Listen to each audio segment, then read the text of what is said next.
Do it, man. And here we are. We are live. Guys, come on. That would have been so good. That was a simultaneous I wave was right looking at my there. phone. I need to. Oh, man. I'm trying to set that thing up. Johnny said, Yeah. "I'm So, ready. I'm ready now." Do it on your phone, man. I did. now we're good. So, guys, welcome. Tonight, we have. I don't really want to say the name of the module for the guys here because it kind of gives a little bit away. So, you guys, if you have not yet, do not get on Twitter or any of our social media where I posted the title of this module because Oh, you froze. Is it You Medusa froze. again? I froze. Yeah. I froze. You're not frozen now, Okay, cool. but Okay, cool. So guys, we've got I want to make sure that all of our audio is working right now. Could you guys all give a little? Hoot hoot. Yeah, okay, okay, cool. Well, if Hello. so, the way I've got it set up, if we can hear one of you guys, we should be able to hear all of you guys. So awesome. All right, so tonight we have got. Let's go ahead and introduce ourselves, starting from top left of the actual stream, which is Johnny. You pointed at me though. Not on the stream, man. Oh, my bad. am I just introducing me or my character? Both. All right. My name's Johnny Ted from One Shot Onslaught. Today I'm playing Bjorn Jorgensen, which is a half orc barbarian pirate. What's my feet? Something with a herald. Storm Herald. Storm herald. And what level are we? You guys are level 3. Level 3. There we go. Yep. Level 3 half orc barbarian named Bjorn. Okay. Next up, Dustin. Yep. I'm Dustin. I'm from One Shot Onslaught. I play Iron Claw usually, and I am Oscar. We say Meyer, That's or do you weird. have it as my major on the thing? On the screen right now, it says Oscar Major Greener. I'm sorry about that. We'll just say major. Oscar Major Greener. I changed his name on accident, but I'm in what is it called? Of Warforged Sorcerer. yes, yeah. Level 3 Warforged Sorcerer. Sorcerer. Sorcerer. Okay, and then next up, we've got Joe, the doctor. Yeah. I am Joseph Timmis, and I'm playing the Doctor. And he's a level 3 rogue swashbuckler. Yes, and I forgot about that accent that I'm going to have to mimic as I carry your NPC further into our podcast campaign until just right there. And then I am Adam, the Dungeon Master. I will be playing everybody else, and I'm the DM from One Shot Onslaught, the podcast, Twitter channel, YouTube series, whatever else we are. As you can see right here on the screen, I have got, I think, 23 disadvantages thanks to Scott, Uncle Chainsaw, last game. So that's cool. The doctor was in our last game, too, and he had 2 advantages that will be carrying over. So, without further ado, let's get right back into the action. I do have something I have got to ping to Joe really quick. Oh. Sorry. I like pings. This is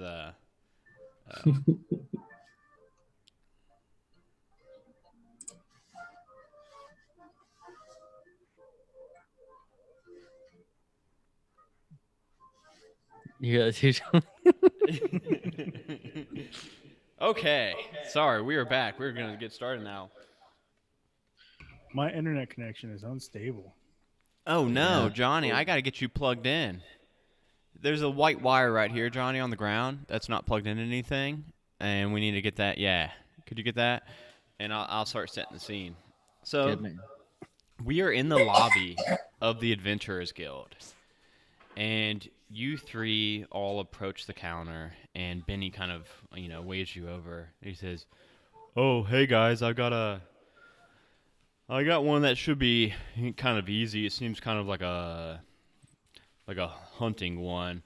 We've got reports of some strange creatures up north, over in Wayfall. You got to go to the town, find out. They're paying us to just kind of find out what these weird creatures they've been seeing around town are, and you guys find out what it are. Put an end to it.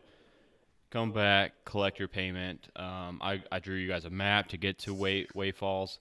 It's not that far from here, so it should be a nice, easy get in, get out kind of deal. How's that sound? Sounds pretty good. I forget my voice. That's it. That's good. I think that's it. Yeah, it's on the other side, I think, and you have to like flip it down. It's like a plastic flap that you got to flip down. It's right there. It's right next to the monitor input. Yeah, you got it right there, but you got to open it. So you guys follow Benny's terrible map and make your way down to it's kind of it starts in a forest, and you guys are making your way through the woods. It's a dirt path, and then you guys come upon the town of Way Falls, and it seems like the dense forest kind of ends finally after you guys have been walking for a few hours, and up ahead, Way Falls is in sight. And at the edge of the road, you see a female figure appear, and just comes out from the woods, and she collapses. And then you see another female figure just behind her come from the woods, and she's kind of breathing heavily, and she collapses to the floor just within arm's reach of the first figure. What do you do? The doctor's going to immediately run towards the fallen individual. So as you get closer, you notice that the first one that fell is actually a dryad. You notice it to be, so it's like if it looks female in form, but it's she seems to be like carved out of wood. She's got leaves sprouting from her body, and you go ahead and make me a medicine check. Let's see. That is a 19. Medicine is +1, -1. So 18. -1. Yeah, you're good. You notice that she's not breathing anymore, and more importantly, you notice that kind of around her mouth, you see that she's got this pinkish-looking like spores from a flower around her mouth. But the figure beyond kind of postures up a little bit. She collapsed too, but as she kind of struggles to make it to her feet, she says, "Is she dead?" She is not breathing. Quickly, boys! And he's going to wave his new friends. And then he's going to lean over and kind of blow, not like putting mouth to mouth or anything, but blow the spores, try to get them, and then attempt to get them off of the lips without touching them. Yeah, so you're kind of blown, and it does. Like the spores, you can tell, like they're not like picture like dandelion kind of petals. They get blown away as soon as you blow onto them, and yeah, she's still unbreathing, and the woman says, I was hunting in the woods, and I saw this dryad racing through the forest, and then I recognized her to be kind of distressed, so I was following her, and as you can see, obviously that I noticed that pink stuff around her mouth too, and that doesn't look good.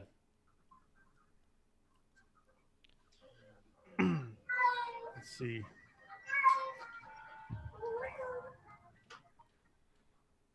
Can we like nature check this pink stuff around her lips? Yeah. Give me a nature roll. Well, that's not gonna happen. I got a 2 plus something. Yeah, you have no idea what this is. You've never seen this kind of thing I got before. Guys, I've never seen this before. I got 11 nature check. um, even with 11, yeah. Bjorn, you've also never seen this before. Hmm. And the woman says, I'm sorry I didn't introduce myself. I'm from Wayfalls up ahead. My name is Welbench. I was looking in the woods for these strange creatures that have been roaming around town, and that's when I stumbled upon this dryad. What are you three doing here? You don't look like. I don't think I've seen you around the town before. Me name's Bjorn. Nice to meet you, Bjorn. What are we looking for? What are we? Yeah, what are we doing here? The doctor's going to look up and say, "We are actually on our way to Wayfalls to investigate weird creatures and put a stop to them." That's right. Yeah, that's probably the same creatures that I was out looking for. So they they started popping up about a 10 day ago, and there's been reports of these big two-legged, tall, massive humanoid creatures covered in fur. They've it's kind of varying in the reports on what they exactly look like, but yeah, I thought that I could go make a name for myself and kind of and hunt them down, but I don't think she is what they were looking for, though. I don't think she is. She doesn't really match the description, if you know what I mean. Hmm. But the Baron's about to have a town hall meeting. Maybe we could go and see what he says. I think she's lost. Yes, it appears she needs medical attention immediately. Yeah, I mean, I don't have anything that I could. It looks like Sorry. she's beyond she's beyond my capabilities. I can tell you that.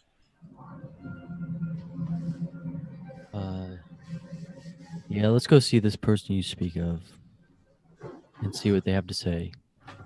Okay, yeah, the Baron. Yeah, he's like I said, he's about to make a big announcement. I think maybe he's got news about these creatures. I don't know. Well, Well, we can't very well leave her here.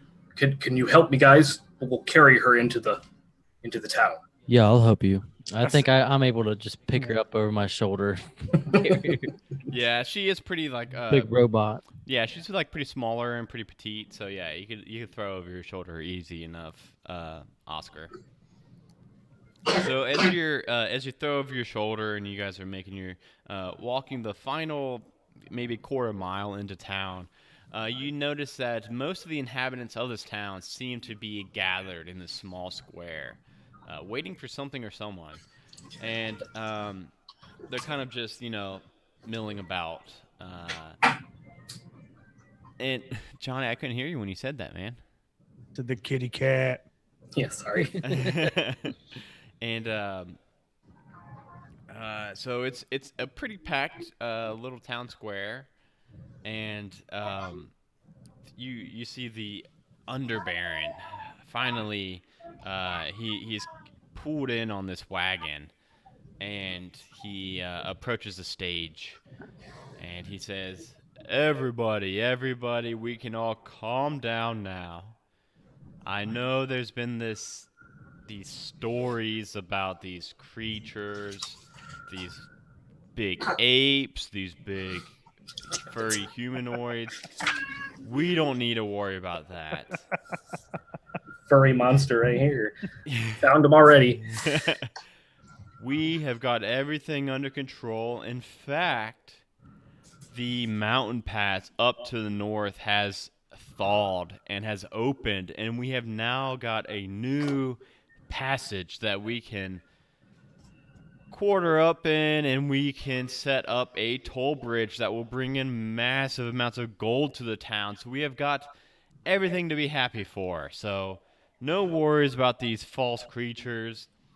I myself personally am going to bring my town guards and go up north, and we are going to set up outposts, and we are going to maintain this new opened mountain pass so that we can set up this toll and bring prosperity to the town. Do I have any volunteers to go with? Ooh, should we volunteer? I don't know about this guy already. He sounds pretty weird, but Should we yeah, we'll volunteer? volunteer. Yeah, we'll See if he's volunteer. shady or not. Yes, Ask it him is if he- wise to keep your enemies close. Aye. I'm whispering that, by the way. Yeah, we'll volunteer. You, robot man. Who else will go with you? Arr, I'll volunteer. I'm with them. All right, with you three by our side, I'm sure we can handle a little easy to maintain mountain pass. Well, I'm ready to be off and get everything squared away, and we can get the rumors of these creatures behind us and get this new mountain pass toll up and running within the day. And he kind of dismisses the crowd, and he walks over to his covered wagon, and it's his horses start to pull it away, and he's got 4 guards with him, and they kind of wave you 3 over, and he exits the town and starts going down the path, the dirt road out to the north. So you 3 are just like hanging out with the guards, walking behind, staying close. We have mounts. You don't have mounts. No, that's a little bit above your level 3 pay grade. Whatever, dude. So How many guards are there again? he's got 4 guards with him, and he is in a covered wagon with a the driver of the wagon doesn't really look like a guard. He looks like just like a regular kind of. So we got 4 guards, him, and a driver. Yes, yeah, And then and you us. 3. The lady that found the dryad didn't end up coming with you guys. All right. So, as you guys are heading towards the outskirts of town, you guys go past a barn that has several small huts kind of around it. It's around like the northern exit of the town. And you notice a lot of children kind of walking around while a group of adults stand in the road surrounding something. And as you get closer, you notice that there are 2 kind of displays, one to the west and one to the east. So Johnny's looking at something. What are you looking at, Johnny? I'm looking at the west and east, man. Oh, okay. Yeah, I thought you were looking towards me. Johnny's sitting a little bit in front of me, so I thought, okay. You notice that to the west, you see a large pile of household debris, and there's like a red barn door. There is it's smeared with blood, and there's a strong musky smell about that area. You guys are pretty close as you guys are like walking down the road. And like I said, it's taking a little bit of a while for the crowd in the road to kind of clear away. Can I And- perception that? Yeah, go ahead and roll me a perception check. 12? So you're kind of looking around, and you notice that the kids in the area. So I'm gonna make that kind of a generic perception check. That was you surveying the entire area. You notice Yeah. these 2 display sites in this barn. So kind of looking around, you see that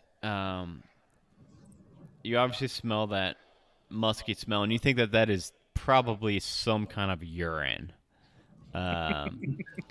And then, real quick, I'm going to come back to your perception check. But everybody also sees that to the east, the display site to the east seems to be like a 5-foot wide circle in the dirt that has these yellow dandelion flowers everywhere in it. And in the middle is a loosely stacked tower of stones, about 6 feet tall. And you also smell that same pea smell on that one. And then you notice that all the kids in the area seem to be kind of gathered around the barn. And then you also notice that these two display sites seem to be kind of oriented towards the barn. Even though they're on separate path or separate sides of this path, they seem to be kind of like pointed and oriented towards the barn. And the Baron kind of clears away the Baron's driver kind of clears away the people out of the path, and the wagon and the 4 guards continue on down the path. What do you three do? Do we continue or check out the barn? What? So they're passing up the barn? Yeah, the Baron's just kind of going. It sounds kind of sacrificial to me. It does seem rather odd. Perhaps we should at least check out the tower. Or I'm sorry, the barn. Yeah. Hold up there, Baron. We're gonna check out this barn. I don't know if that's my voice. That's it, man. That's good. It's not very robotic. But... Yeah, he looks back and just kind of he like looks out of the wagon and just kind of like waves you guys on, but he keeps going. So you guys want to go up to the barn? Yeah, so is it a red barn or is it stained red with blood? It's all red. barns are red, man. Yeah. In canon, all barns are red. No, this is a regular red barn, but you could also see the different color of the red blood smeared on that barn door that has been ripped off in the west display site. Yeah, we gonna go check this out. Doctor's gonna put his hand on the hilt of his rapier. I think that's what I got, right? Brittany Yes, gave me yes. an advantage. And Brittany just gave Johnny advantage. I love you, Brittany. Let me hook that up real quick. What? Pew, pew, pew, pew. Okay. So as you guys, sorry guys, I had to scoot the map. I got a map on the Twitch overlay so people can kind of see the layout of this whole area. So as you guys approach the barn, how are we doing this? What's it look like as you guys are kind of walking up to it? Marching order? Yeah, marching order, and like how are you guys? I'd probably be up front, I think. Well, shoot, I don't know. I'm a sorcerer. I'm a robot, but I'm a sorcerer. So. What are you, Johnny? What race? What barbarian? I have every intention of opening this barn. Yeah, I'm going to let Bjorn go first, and then if Oscar would like to go in the middle, the doctor's not going to put up a fight, but he is fairly curious as well, so we're probably fairly close together at this point. Yeah, I'd like to be in the middle of both of them. I'll take up the rear. Okay, so Bjorn, how are you You opening don't this have door? to hide. Okay. Thank I'm you. going to try to open it. There- Normal. Yeah, there's like a little like latch thing on the front, but there's no like padlock or anything on it. All right.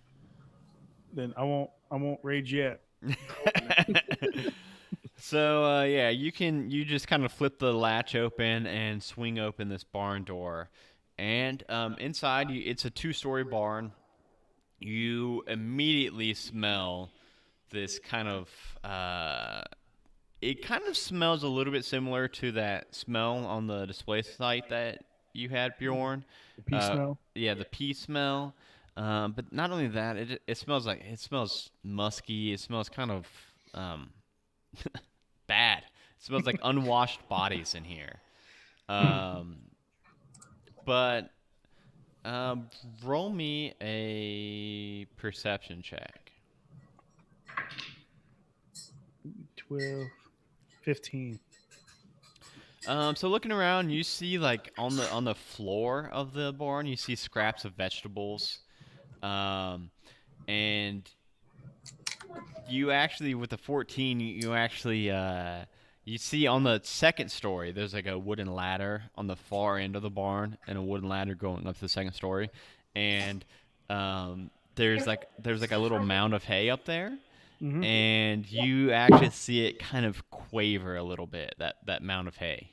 Ooh, someone's up there. Is there anything around here, around me, I can throw at that hay? There's like it's like a barn, so there's like We farming said there's tools and stuff, and you said there's like vegetables around me, right? So is there like a full yes, apple or something? yeah. So like on the ground, it's pretty much like there's like half-eaten carrots and things like that scattered around. There's a few apple cores. So yeah, any of those you want to grab. I just get a handful of scraps and I chuck it at the hay. All right. It's as soon as you roll me a like an attack roll, like just see like how good this throw is. An attack roll? Yeah. So plus your strength and plus your proficiency. 13. 13. Okay, so yeah, you get this handful of vegetable scraps and you hurl it into this hay pile. And as soon as you do, you see a head pop up. And this head is the entire face and head is covered in fur. And it kind of looks at you and locks eyes, and then it ducks back into the hay. I'm going up there. Sasquatch. I'm going up there. Oh yeah, the ladder is actually pretty close to the hay pile. I go up the ladder. All right. As soon what are Oscar and the doctor? Are you two? What are your two in this situation? I'm going to click the rapier off of the hilt and pull the handle. And I'm just going to kind of watch. I got your back. I got your back from back here. I'm gonna go up like halfway, like fall close to him, but like a little behind, not Okay. too close. So Bjorn, yeah, you get up and you get up to next. You're like right on this hay pile. So I don't know what's on the other. I just seen a furry head, right? A furry head popped up and then went back in. I'm going to jump over this hay bale and just try to grapple whatever's on the other side. Okay. Yeah. Well. So she's not hiding behind the hay bale. She's oh fuck. I shouldn't say she. Oh, you done fucked This up, buddy. this thing is not hiding behind the hay bale. It's actually hiding in it. So In it? so yeah, you could like jump and like do like a spear, like WWE, like tackle into the hay bale. Like Goldberg. Yeah. Okay. So roll me an athletics check. Athletics. Oh, +5. 19 +5. You know what? I'm my first roll of the night was a nat 20, but I forgot that I've got a whole bunch of disadvantages. So my reroll was a 3. So That's right. So you tackle into this hay bale, and you wrap your arms around this pretty large and pretty thickly built furry body. And the hay kind of goes scattering everywhere, and it's pretty much you rolling around with this 7-foot tall creature completely covered head to foot in fur. How big was the hay bale? It wasn't a hay bale. It was like a hay pile, like a mound of hay. Gotcha. Okay. And Sasquatch, man. like out of character, you three would probably picture this thing to be a Sasquatch or a Bigfoot. Sasquatch. Yeah. Sasquatch. This module is called Beyond the Bigfoot. Which is why I did not want to say it. But you got it. It's kind of like weakly kind of trying to struggle against you, but you could tell that it's kind of I got it in full guard and omoplata. okay. Yeah, you've got it. You've got it locked down. Yeah, it's pretty much under your control. All right. And I look at him like, "What are you doing up here?" Who do you work for? It looks at you and goes, "Ah! Ah!" And at that moment, after it kind of does that squeal, you see you see three kids burst in the barn door behind you, and they say, "Don't hurt it, misters! Don't hurt it! It doesn't do anything bad." Where is this sound coming from? These were three kids that just came in the barn door behind you all. I'm gonna whip around and point my rapier at them. And when I realize they're children, Doctor's on edge. Don't hurt us! Don't hurt us! We just the Bigfoot. It's nice. It's really nice.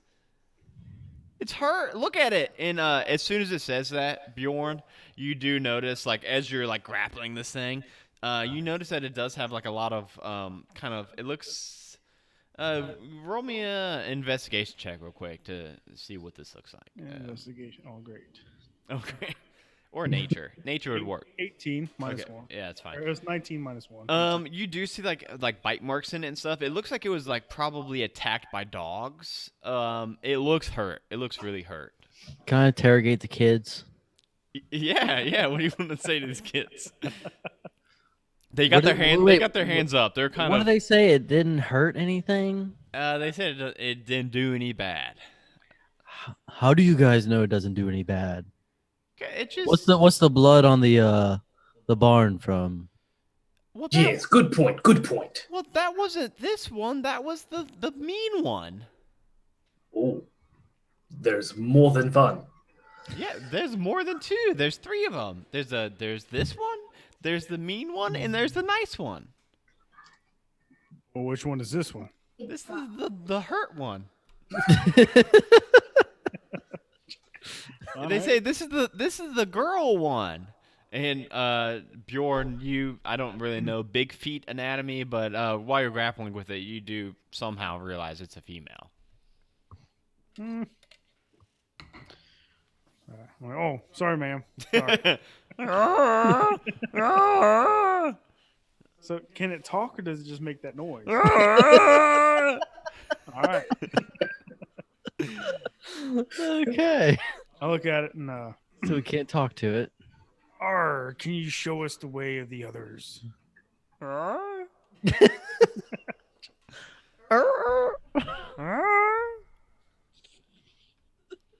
That's all you're getting. Unless you guys have any kind of spells. Did we like investigate I have her animal bite? handling. Was it from like something bigger? Bjorn deduced that these bites were from dogs. Dog bites. Like it was Dogs? attacked by some dogs. And the kids say, "Yeah, we've been kind of nursing it and getting it back to health. We've been feeding it vegetables. We're doing a really good job at keeping it safe." Oh, Deuce can't talk to animals, can he? Because he's not a rogue. Yeah, or Jude. Or Yeah, Jude, man. If you were Jude. Ironclaw, I bet you'd be all on this. Huh. Yeah, I don't have any like cool spells that would help us here. Doctor talk to animals? Well, wait. I got cure wounds. I could like We don't cure heal it yet, up, man. right? We need to interrogate it, man. Yes, you cured its wounds. I'm gonna look at the thing and I'm like, me, Jacob, you.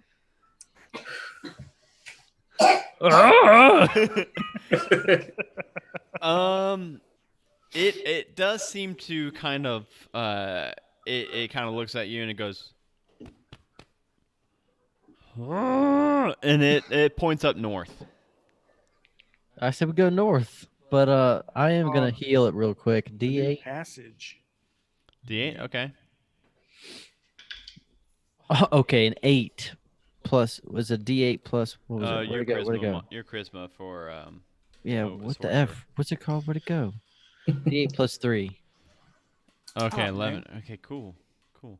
And the kids say, "Yeah, there's two other big feet that keep I don't know. I think they're like trying to mate. I don't know. I don't really know anything about mating or anything, but it seems like they're kind of trying to win its favor over. But one's really mean, And and one's really nice. one's really nice. Or how mean is he? Well, he like kills animals just to smear their blood on stuff, and but she doesn't like that. She seems to be afraid of that one.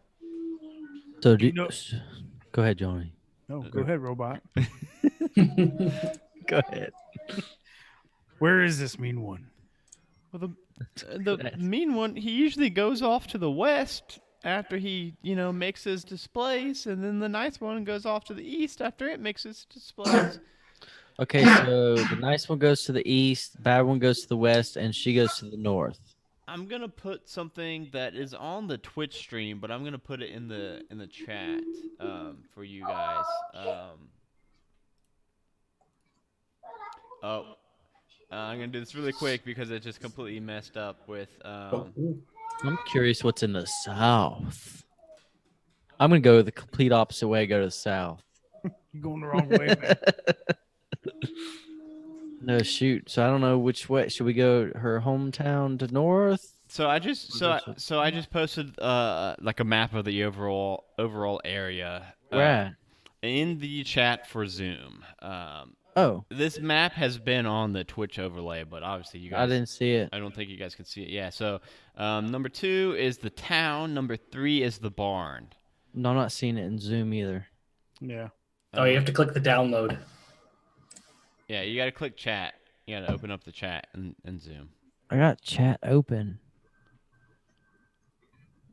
There's nothing there. Johnny, go to the top right of, like, mouse over your Zoom with like the picture of you 4, and then you go like the top right, and you can click like open up chat or something like that.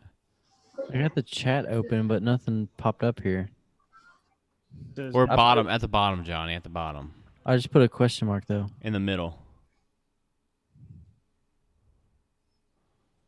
Nah. I just have a question mark. Oh man. Oh, you sent it to me privately. Oh. Yep, that's what's Well, I got it. on. Sorry, guys. That's going on. Stingy Adam. Sorry, guys. Sorry, I everybody. didn't notice the big red thing that says privately until now. That's why I saw Oh it. yeah, I see that now. Sorry, guys. I just want to make sure that they can see this kind of area. One day, we'll have a module that's just flawless. Yes, one day. Flawless. You guys wait for that day. You So wait for it. So just so you guys can now see Okay, that, I'm ready. You guys are currently at number 3.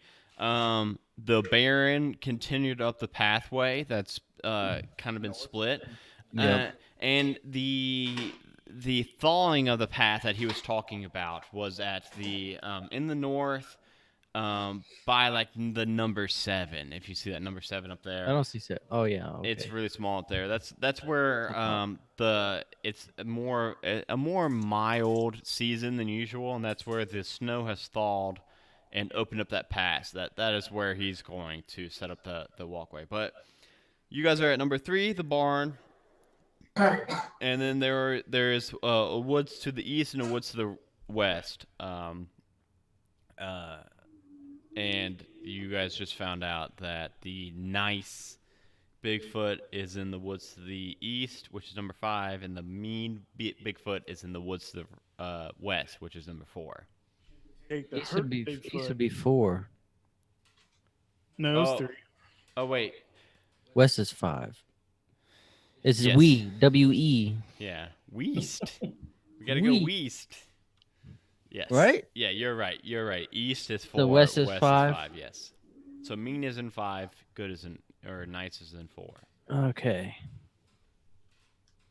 I don't know. What do you guys think? The mean guy might just be mean. Maybe he has like a thorn in his foot, you know? Which one? Which one is it, man? I got a bunch of pictures in here. Have been hired to find out what these creatures are and take care No, of the close issue. that. So perhaps we should attempt to diplomatically negotiate with the mean one.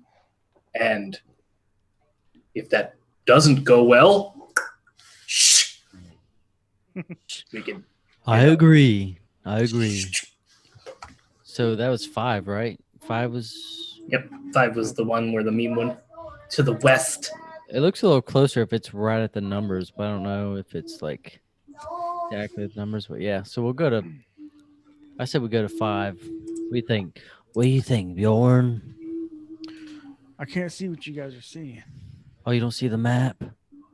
It's asking me to save the map. Yeah, just save it right there. Save it? Yeah. And now you Open see file. There we go. it. Where are we going? I'm thinking 5? 5. That's where the bad guy is, and then the good guy's at 4. But should we take the hurt one to 4 first and then go to 5 and take him out? Take that thorn out of his foot? I don't know. Maybe the good guy's just playing good. You know, maybe he's really the bad guy. You never know. You never know all this stuff. I don't know. They could be putting us in a trap. Maybe we just go up to 7 and help our dude out, and then So right now we're at 3, right? yeah. Yes. Yeah, let's go to 5. F it. It's a little closer anyway, I'd say, if it's right at the numbers. Yeah. We're gonna go find this bad Sasquatch and try and squash him. Sasquatch.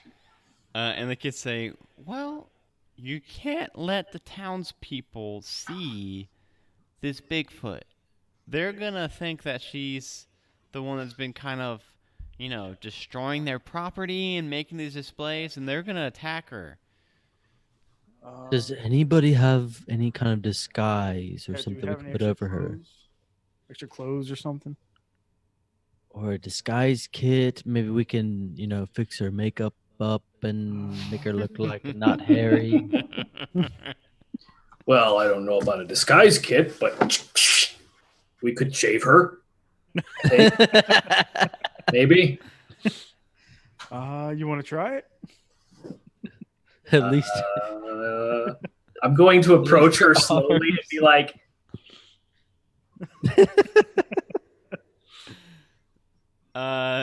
shavy. Yeah.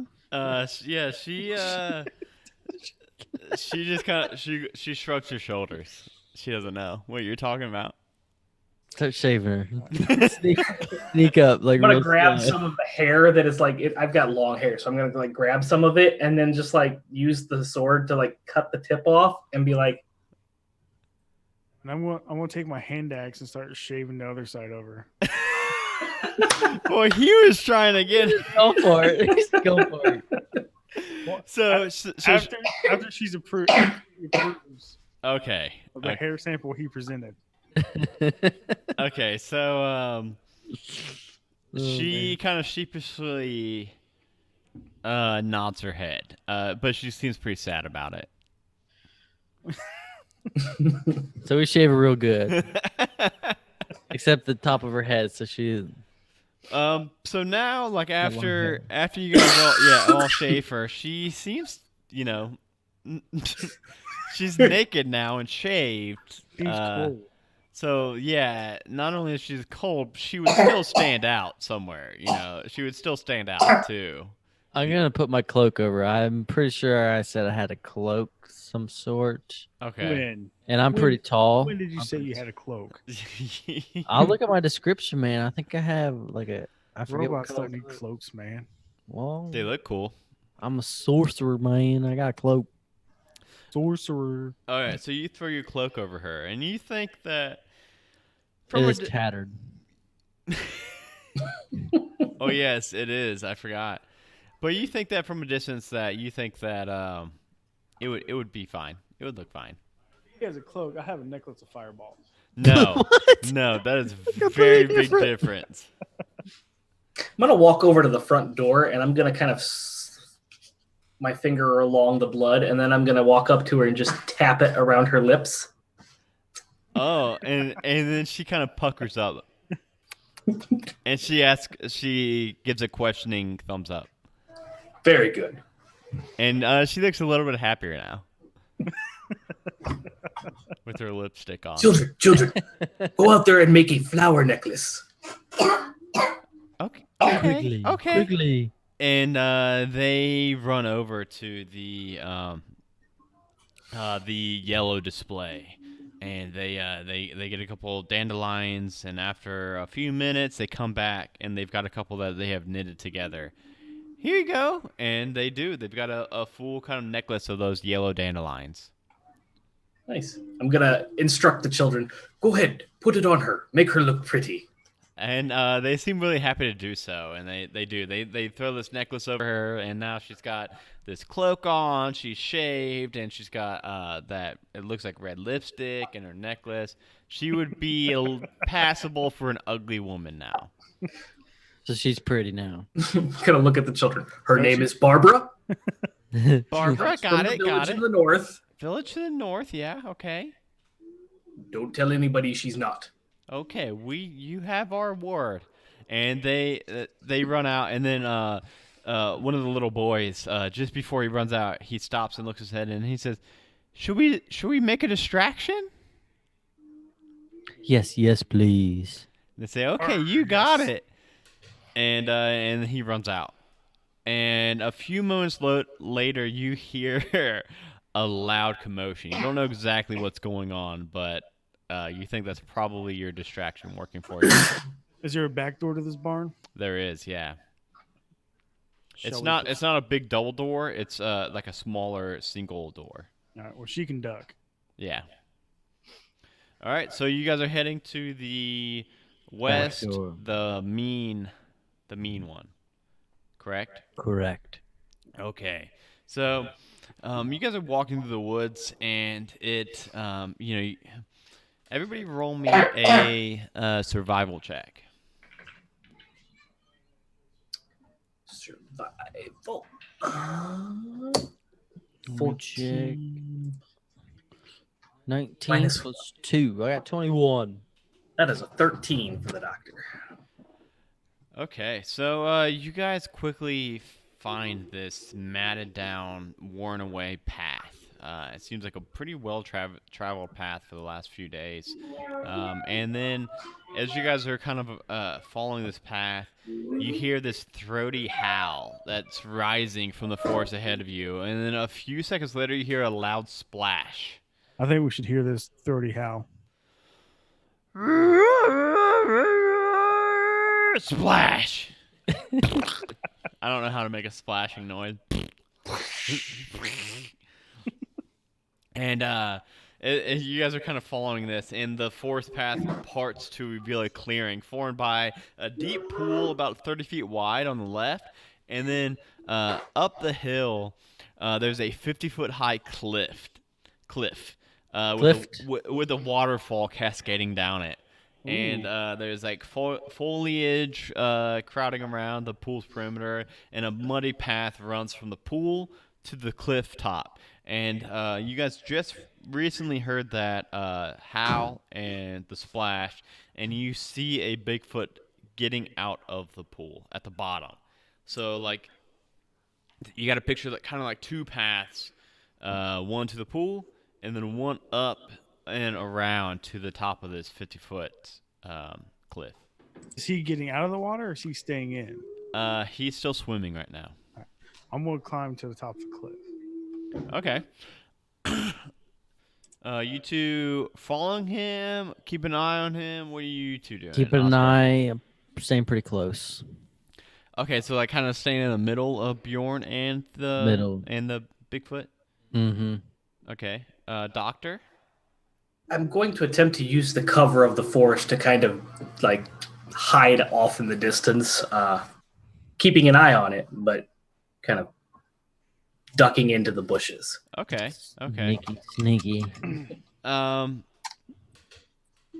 So, So, as I get to the top of the cliff, I'm gonna peek over and look at him, and then I get up and I walk to the back edge of the cliff, and I run full bore, jump off the cliff, aiming on top of him. okay. How high is this cliff? It's a 50-foot cliff Okay. into some water. Oh, it's not bad. So yeah, so he's got the water at least under him. So it takes half damage going into water, right? Yeah. So. Oh, excuse me, I want to rage before I jump. Rage while you're in the air, man. Yeah. I'm gonna rage midair, so I take half damage. Okay.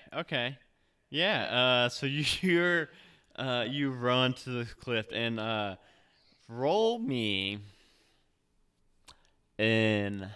I'm trying to get you to like time it just right with him swimming around like he's like kind of swimming laps in this pool.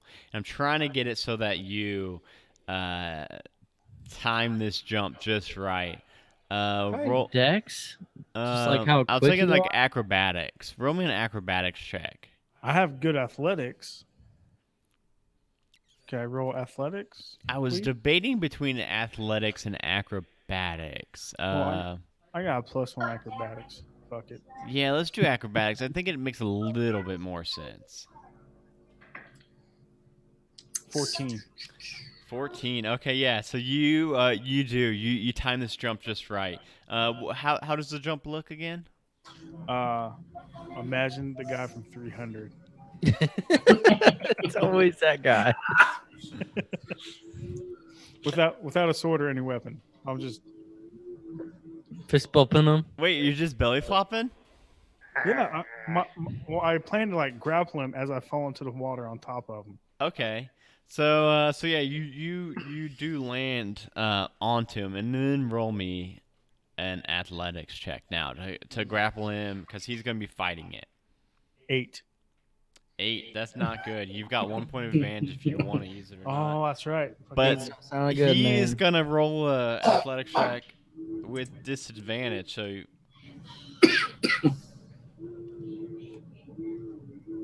what'd you get?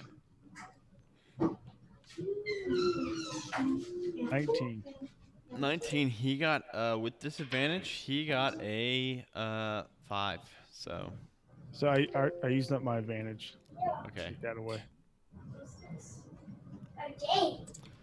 Okay, so you've got this. You do this 50-foot high belly flop onto him and grapple him in the water.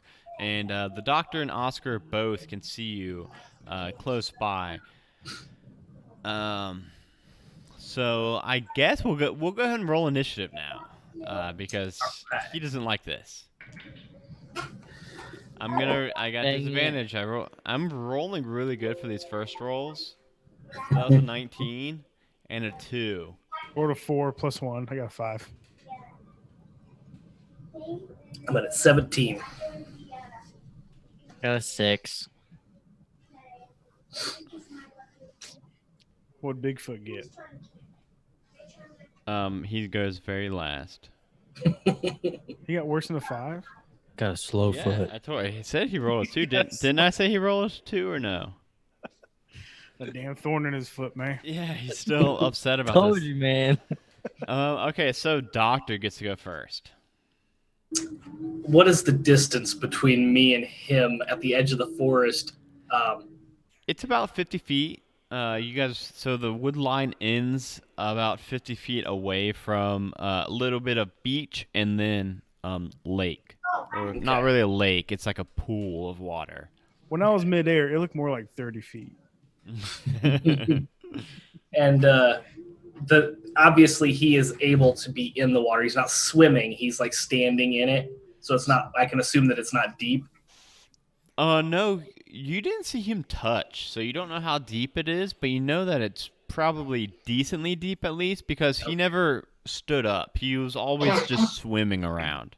And there's a Gotcha. half orc on top of him. And now there's a half orc on top of him holding him. Okay. So man, so this is water combat with him being grappled. He is not in the best situation.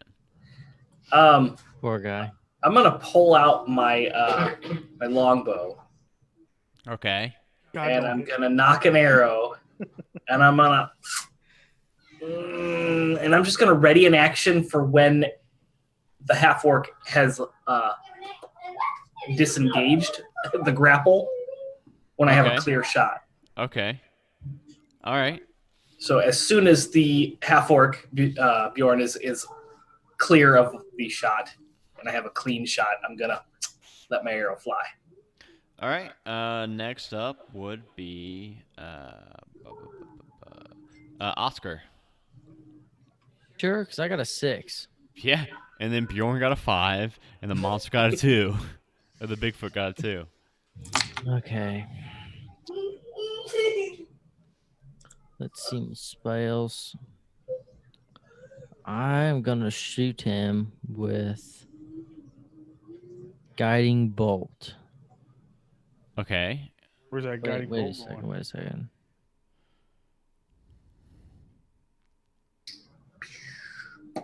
Okay, yeah. But yeah, I'll do guiding bolt. He's within 120 feet, right? I mean, Yeah. Yes. Yes. so do I make an attack and I get +5? I think? And you have advantage because he's being grappled.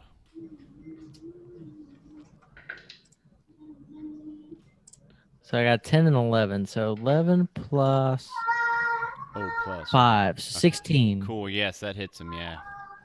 4d6 of damage. 4d6. Yeah, That and seems I like a got, lot for a level 3 spell. Or I got for a a Yeah. 4. You a would say that. 4, a 3. I was out of the box. A 8, 5. 11 plus 5. 4, 16. 4, 3, 5. 16. 4, 4, 3, 5. So you smash into, you do you want to explain it or you want me to get it? You could explain it. Okay, so you kind of conjure up this ball of light and kind of like softball underhand throw it at this Bigfoot that Bjorn's kind of like, he's got it in like a full Nelson, kind of like pointing it towards you, and it smashes straight into this Bigfoot's chest. And as soon as his light goes into his chest, the entire Bigfoot just lights up like a Christmas tree, and he's glowing this bright white light. So now everybody else until Oscar's next turn has advantage on this creature. Are we trying to kill him or get him down to 1 HP so we can interrogate him? I was just throwing him a light ball, man. All right, so it's my turn. It is now your turn, yes. And so he's glowing. So like any attacks you do against him would have advantage. All right. How bad is he looking?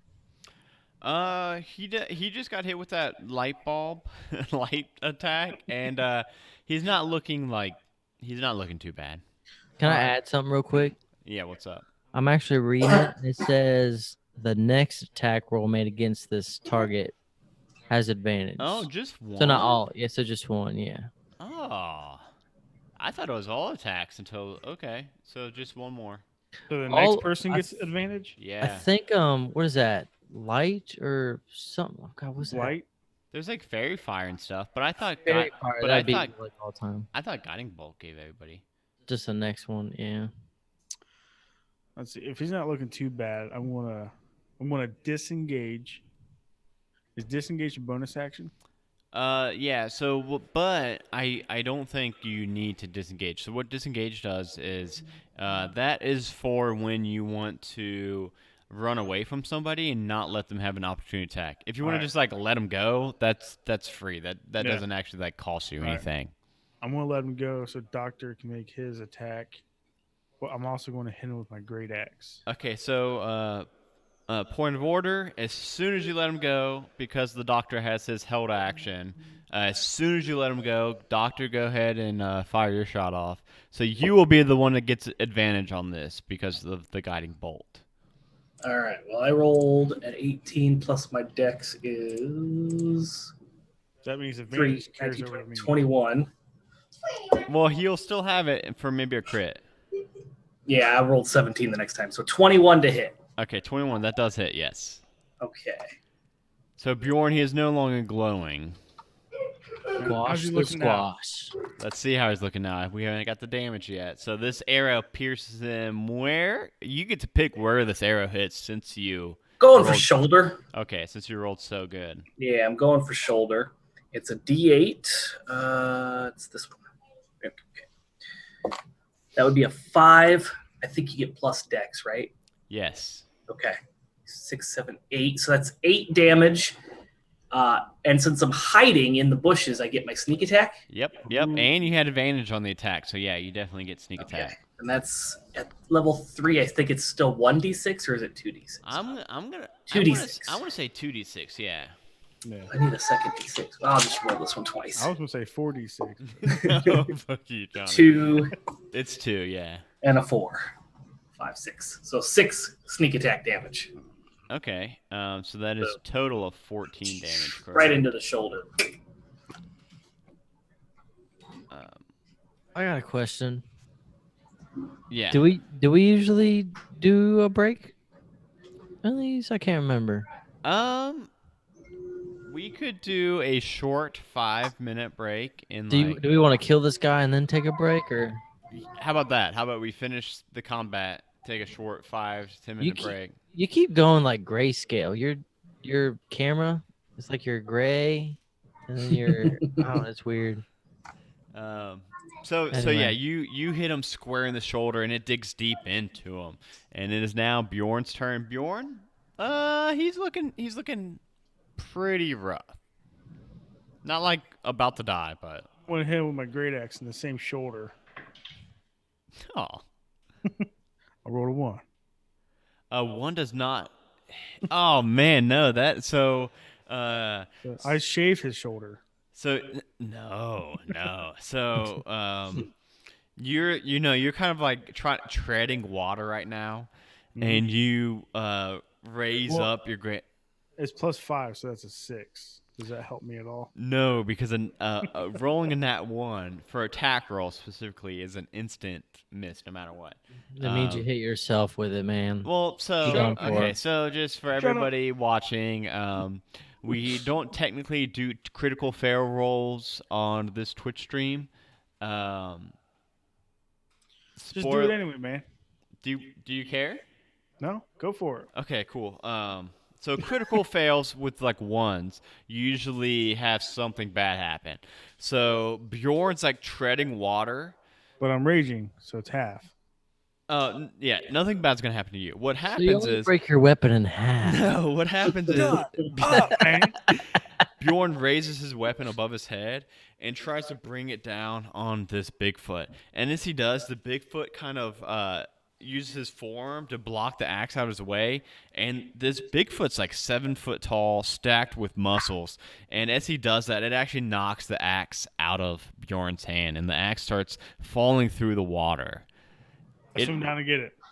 How deep is this water? So Bjorn, you do have enough movement to track with your axe. The problem is the Bigfoot would get an opportunity attack as soon as you leave its range. Do you want to take that risk? Take it. You probably would take it, knowing that I've got 20 disadvantages. So let me go ahead and delete one of these disadvantages.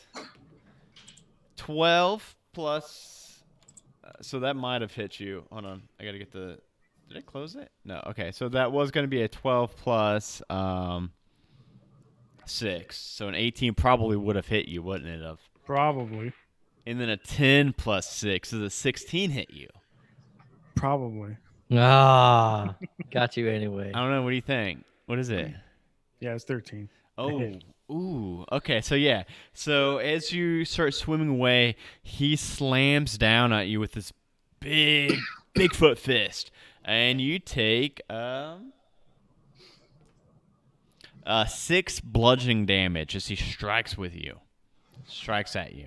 All right, where's my HP at? But you are raging, so no, you take 3 bludgeoning damage. And then it is his turn.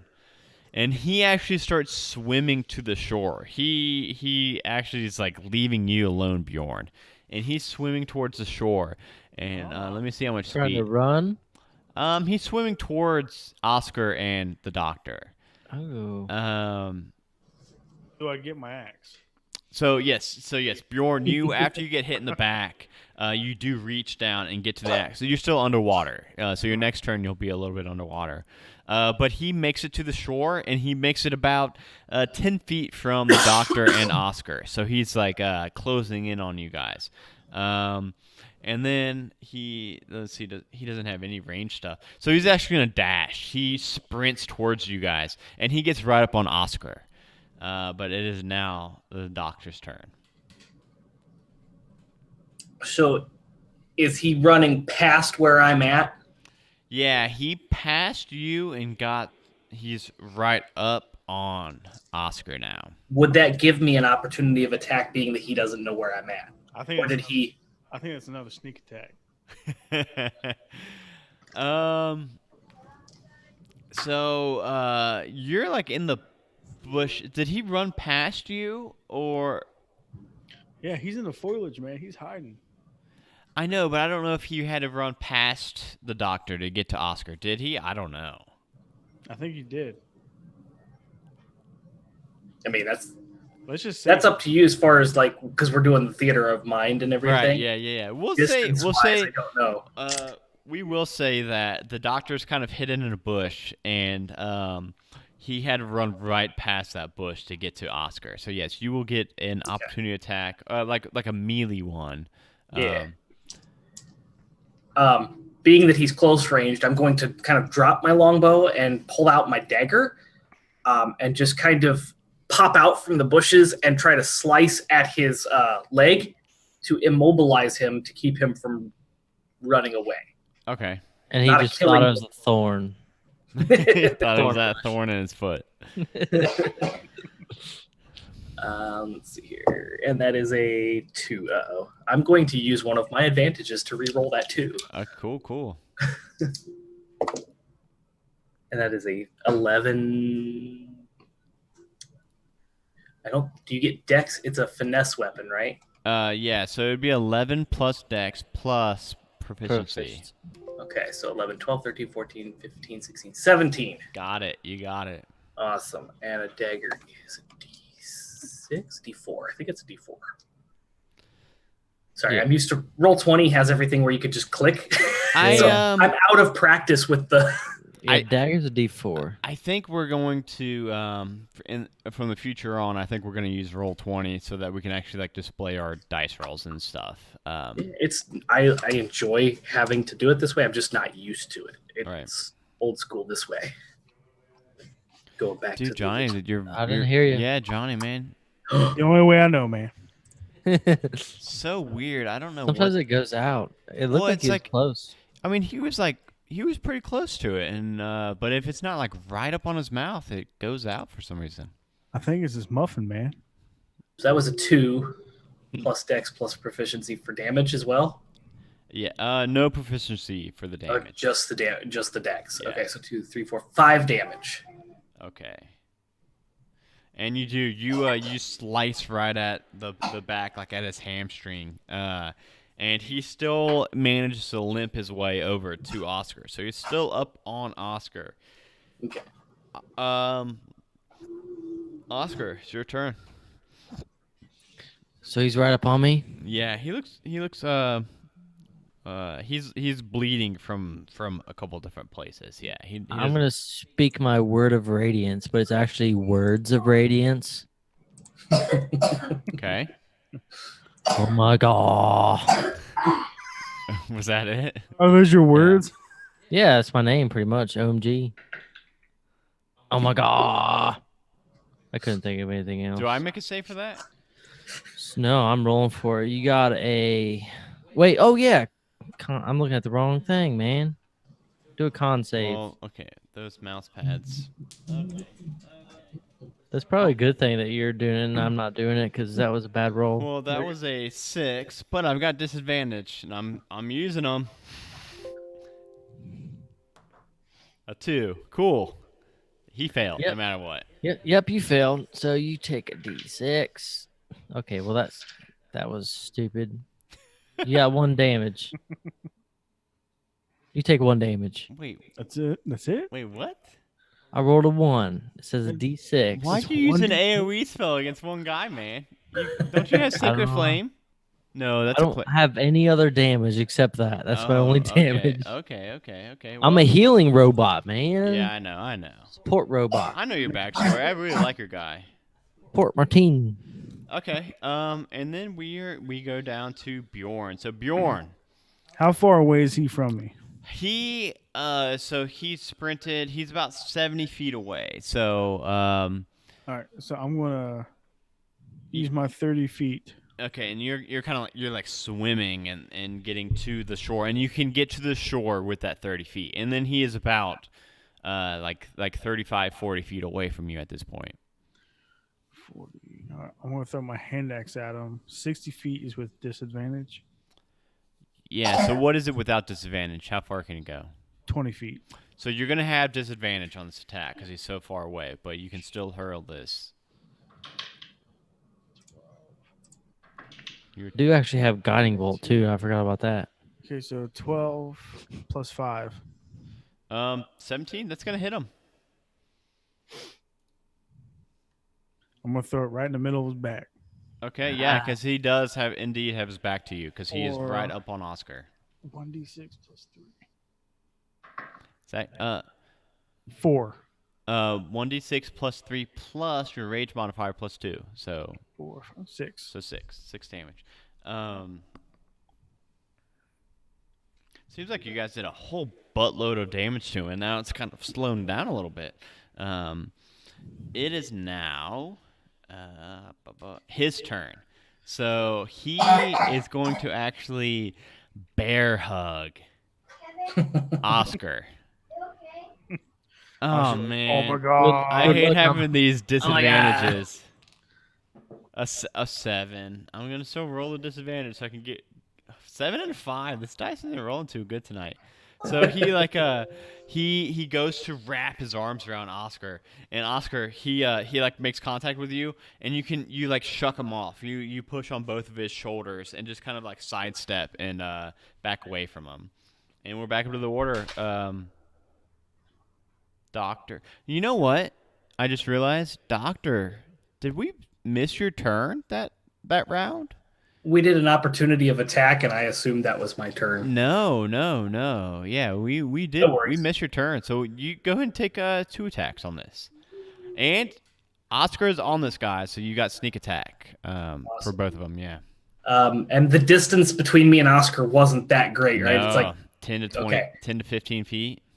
I'm going to sheathe my dagger and pull out my rapier and poke him in the back of the shoulder. Poke him in the back. So he's got an axe stuck in his back. He's getting poked in the back. Yeah, he's okay. He's not looking good. He's not looking I'm going to re-roll. I'm going to use my last advantage. Thank you, Shane. To re-roll that too. And that's a 19 plus 3. That is indeed going to hit him, yes. So, yeah, all right. And that's a D8. Man, Shane really did a number for you guys this module. Nice. So that's an 8 plus 3, 8, 9, 10, 11. 11 damage. And then the sneak attack is a 2d6. Yes. 1 and 5. So 6. 16. Do you want to go ahead and describe it? How you just killed him? I don't want to kill him off. I just want to... Okay. So I'm kind of stabbing him in the shoulder where I hit him in the thing to kind of disable him, and bringing him down to his knees and kind of he's down, shackle him. Yeah. So he so as you stab in that last rapier strike, it doesn't quite kill him. He starts bleeding out though. And you see his vision kind of start. Well, Oscar sees his vision since he's facing him, kind of go a little like woozy, like his eyes kind of glaze over, and then you see his eyes close, and he like passes out due to this blood loss. He's not dead, but he does indeed pass out, so that you guys could kind of tie him up, subdue him, however you guys want. Yeah. Oscar smacks him one good time. Yeah, I do. Smack him real good. Okay, so you guys tied him up? Yeah, we got them all tied up. I'm going to run up and retrieve my hand axe From his back. from his back. And then Oh, yes, thank you. I'm going to go get my longbow that I left in the bushes. And then I have some rope in my pack. I'm gonna hog tie him. Okay, yeah, he's all tied up, and then as Oscar smacks him and wakes him up, he goes, I'll check his feet for a thorn. You see a thorn. You see a thorn in his foot. I retrieve that thorn. Really?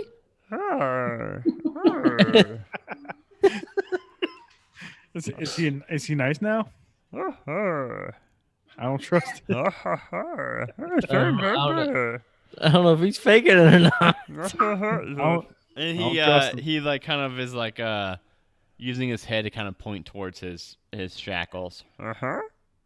No. Hell no.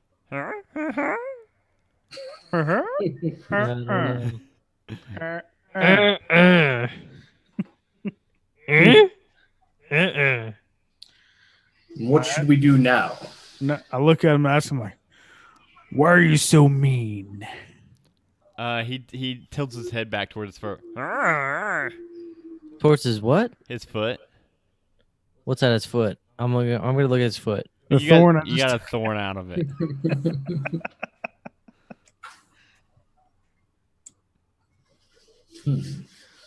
So that's what was making him mad? I don't trust him, man. I don't know. Yeah. Unless anyone can talk to him, I don't know what else to ask him. Yeah, we can't.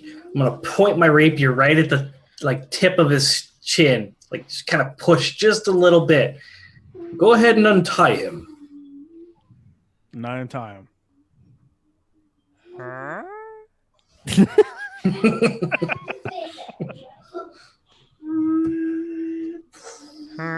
And he kind of shrugs his hands. I have both of my hand axes ready. Okay. So there's a legit thorn. There was a thorn in his foot. Yeah.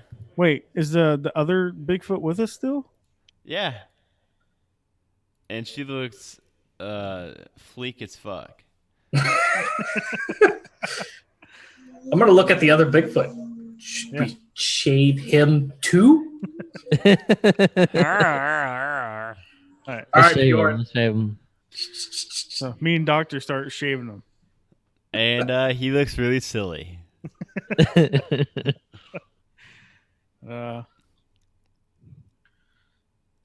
Is there anything around us? I'm gonna make some mud. I'm gonna mix up some mud real quick because we're at a beach. Yeah. I'm gonna give him some sandy eyebrows.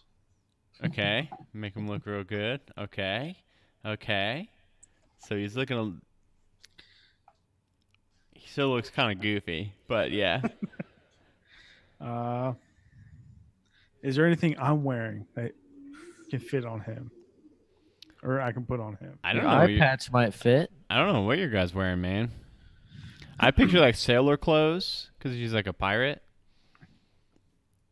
So I would have like a swashbuckler jacket. Yeah.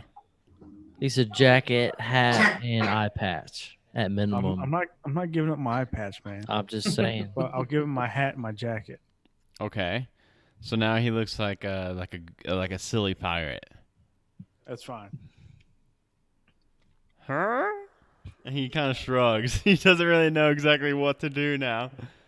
The female one just kind of points up north still. And, Ooh, Dustin got advantage.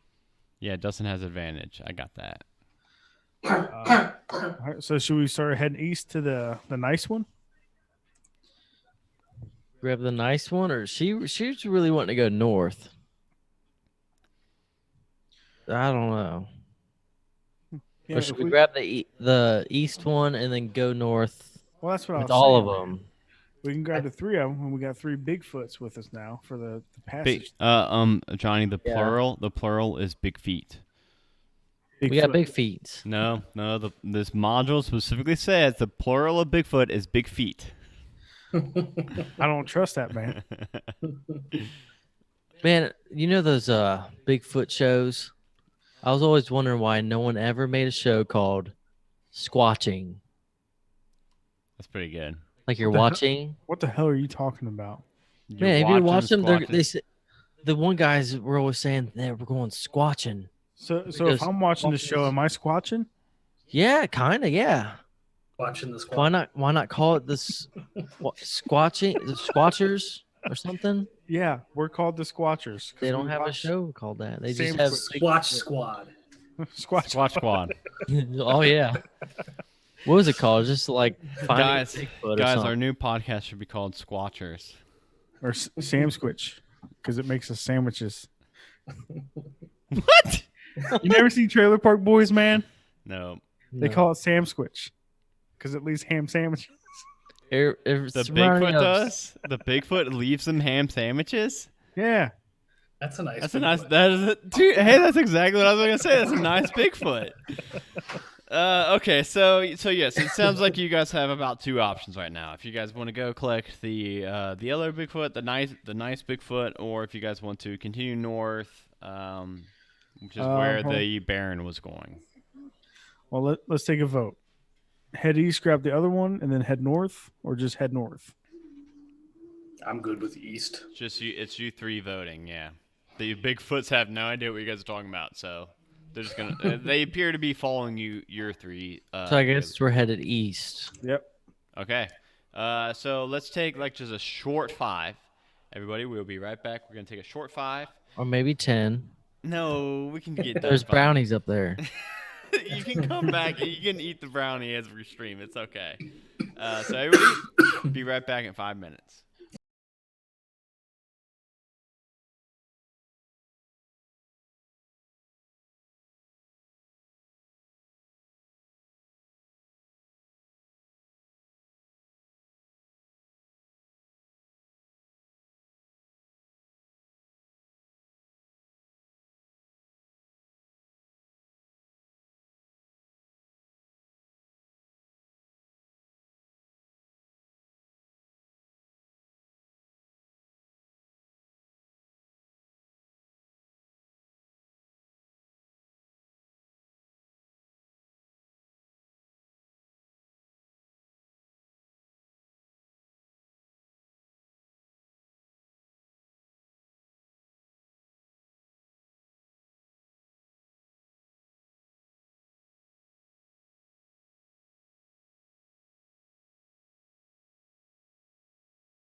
I'm ready.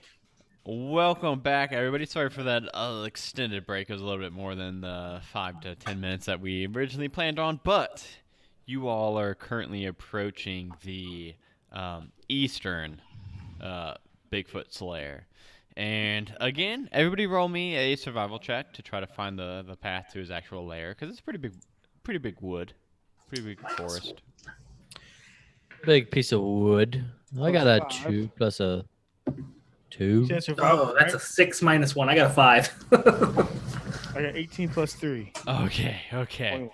Okay, cool. At least one of you guys. So, Bjorn, you hear this low melodic kind of humming drifting through the air. What does that sound like?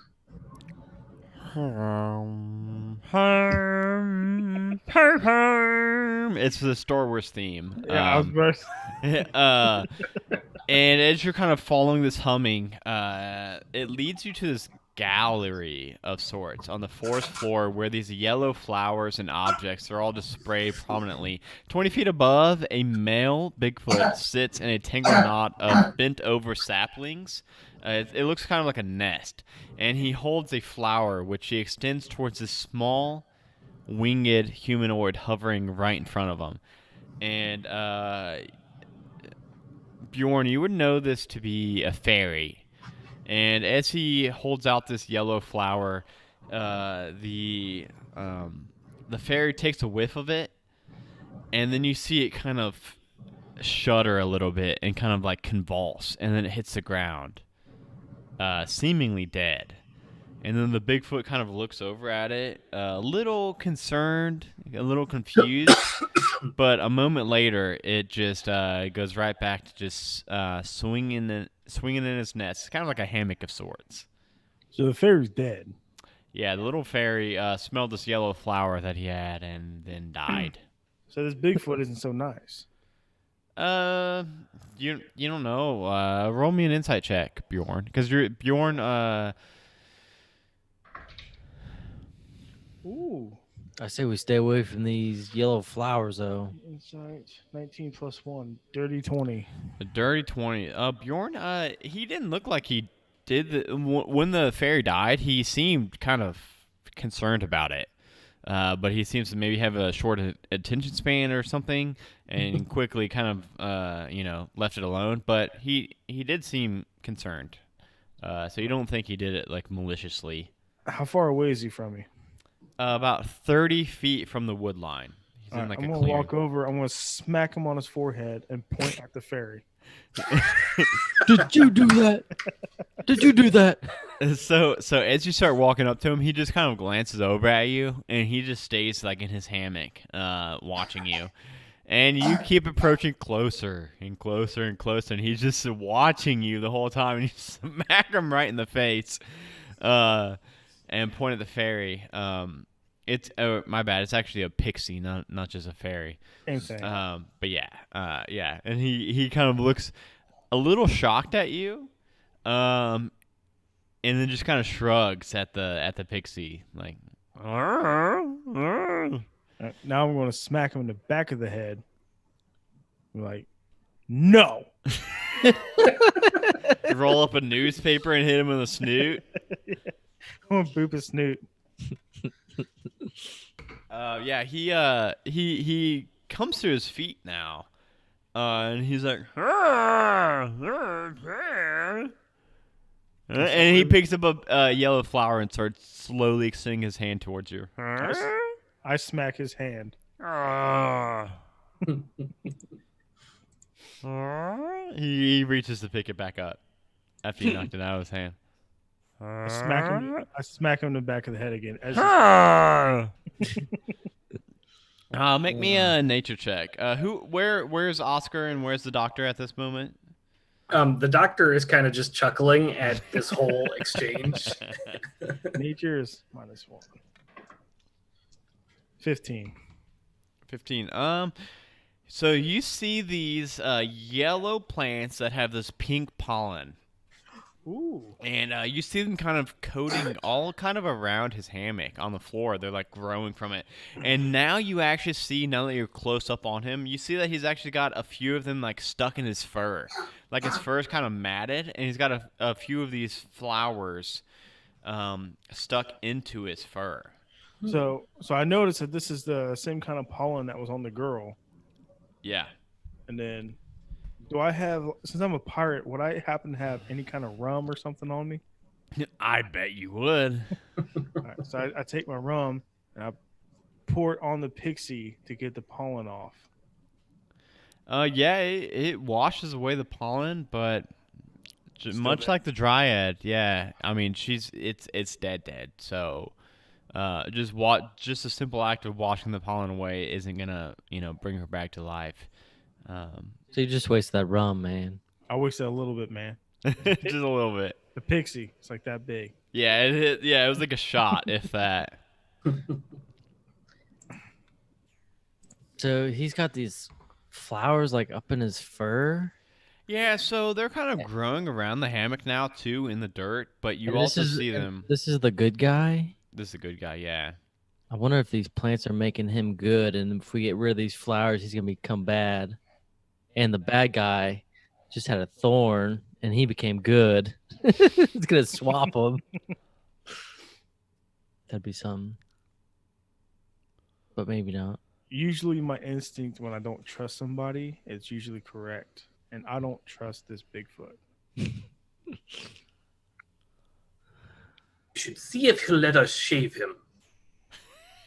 We're gonna have 3 shaving Bigfoot. So I pull up my 2 hand axes.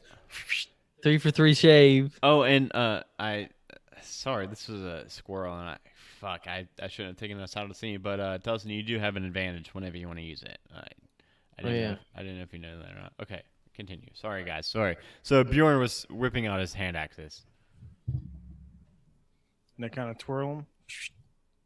And I start shaving his back. This is nice. This is very nice. We can kind of understand him. And then he starts to slowly reach towards another yellow flower. And he plucks it and it starts to slowly point it towards you, Bjorn. I take the back of my hand axe and I hit his hand. And I continue shaving him. Okay. Yeah, it takes you about 30 seconds to meticulously and clean shave him. And he's like flexing his guns. And he seems to still be trying to win over this female Bigfoot. Trying to win over Bjorn. No, he's going for the Bigfoot. Yeah. The female Bigfoot, how does she seem to be reacting to everything? Does she seem interested in what's going on, or like? So the female Bigfoot, even after this whole display of them shaving him and him trying to being very obvious about wanting to court her, she just again points north. She seems to just want to go home. So should we just leave this one and head north? We should take him with us, I think. I smack him again. Smack him again. I just kind of do like follow us. And he points at the female one and goes. I'm gonna flick him in the nose. Like no. None of that. You need a newspaper, man. All right. So you guys are indeed heading along the path to the north. Yeah. Okay. Yeah. You guys, you're gonna have to walk. So you guys are in the east one right now. So you'd have to walk to the west to make it to the pathway. Now you've got these 3 Bigfoots. The female. What's the marching order with you 3? I think I'm taking up the back again because I'm still in the middle. The female's trying to stay away from both of these guys, so she probably wants like one of you guys to be a buffer between her and the other 2. Let's I'll- put the 2 male big feet in the front of the group with Bjorn, Yeah. Yeah. and then keep the female in the back. Yeah. Okay. Okay. Yeah, Cool. between Doc and Oscar. Okay. Yeah. Cool. So he could keep an eye on them. Yeah. Make sure nothing raunchy happens. Okay, so this narrow trail, you guys make it to the opening between the forests. It's this kind of swath of land that's just it's forest and then like dirt road and then forest again. And you guys are now in the dirt road path. And it's pretty narrow going through, and as the trail kind of starts to climb towards the mountain pass, so you guys can see in the distance, it's like climbing up, and you guys. Oh, I gotta change your guys' map now. Do not do this. Do not leave on your fingers. Oh, I didn't send you guys. I gotta send you guys this map real quick.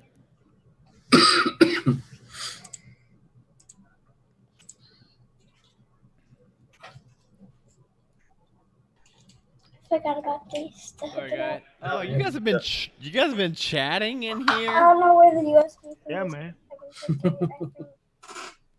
Oh nope, I sent that just to Joe again. Sorry guys, you guys are getting the short end of the deal. There, now you guys should all have that. Okay, cool. All right, we're back.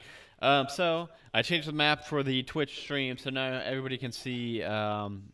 You guys are kind of approaching. As you guys are walking in this path, you guys leave the forest, and you guys are getting into this open clearing.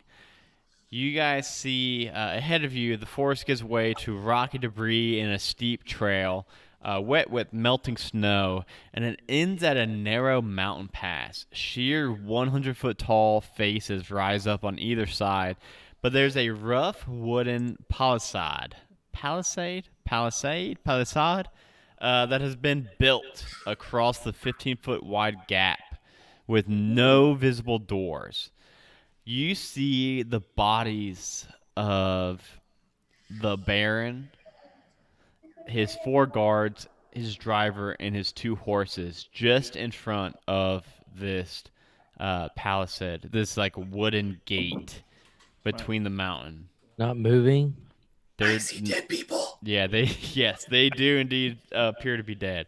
So everybody, real quick, roll me a perception check, and I'll determine how much I want to give away for you guys. Man, we should have stuck with them. That is a 12 perception. plus Another 13. 2. Plus 2. Wow. Bjorn? 14. 14. Okay, 13 or 14, 13. Okay, so Bjorn and the doctor. Kind of looking it over, you see that this wall. You guys see on top of the wall one hobgoblin with a crossbow, kind of like kneeling behind the. So they're all like sharpened wooden, like 10-foot like logs, making this entire wooden wall. Blocking off the mountain pass, and you see one hobgoblin with a crossbow sitting atop, kind of like surveying the area that you guys are not quite in the open yet. You guys are still kind of in the wood line, about to go into a clearing. You also, with those rolls, you guys also see there's like a section of the wall that seems to be a little bit weakened and rotted away, like a small, like a 5-foot wide section of the wall. How do you guys want to proceed? Oh, you guys also see the dead bodies. They've all got like arrow wounds in them. So where's this hobgoblin at with the bow and arrow? Up there. So if you guys have that map, Mhm. you guys are coming in from the very, very bottom right of that map.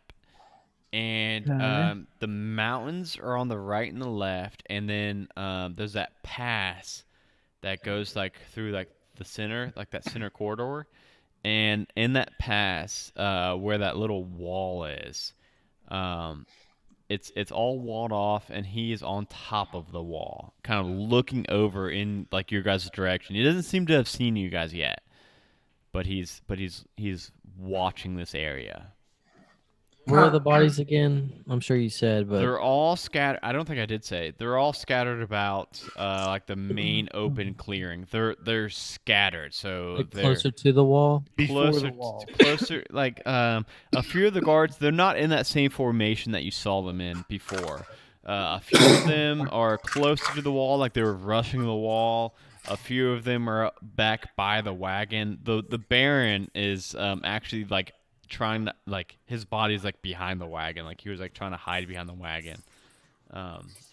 Okay, so if we see all this, I would assume I'd say, guys, I think we should split up. Someone go left, someone go right, and try and hide behind the walls. I'll Because it go looks like, left. line of sight. You can kind of like hide, it looks like, Well, Doc's probably the sneakiest. Yeah. So I'll go left. And then I'll go with him. Yeah. But like keep a different, like a different pace. So Which side of the wall was rotten? It's like the the right. to the right. It's like it's got a little thing.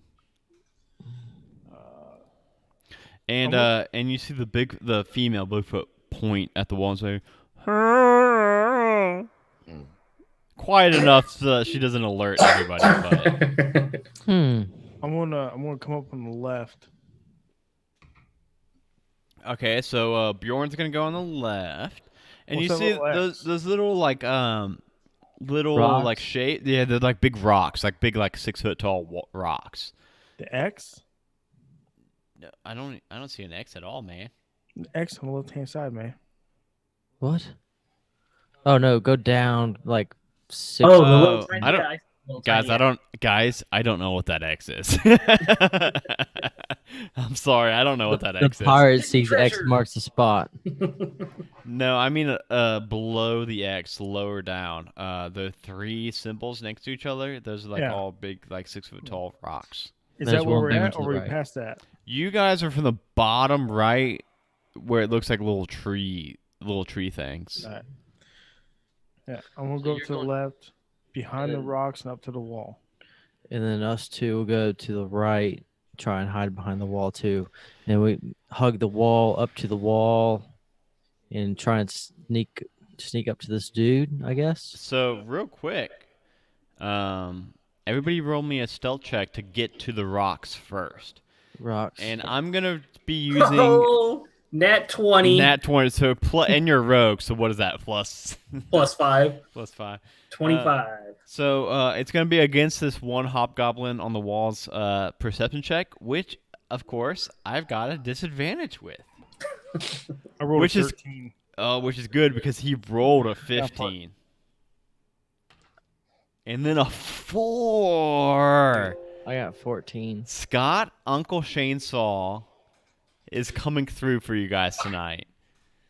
So yeah, he's kind of looking over, and you see him yawn. He looks a little tired. He looks like he's probably been at this for a while now, and he doesn't seem to notice you guys. And you guys all make it to the big stones. So Bjorn on the 3 stones to the left, and Oscar and the doctor on the stone to the right. Correct? Yep. Correct. Now, do I have a clear shot of this guy from where we're at now?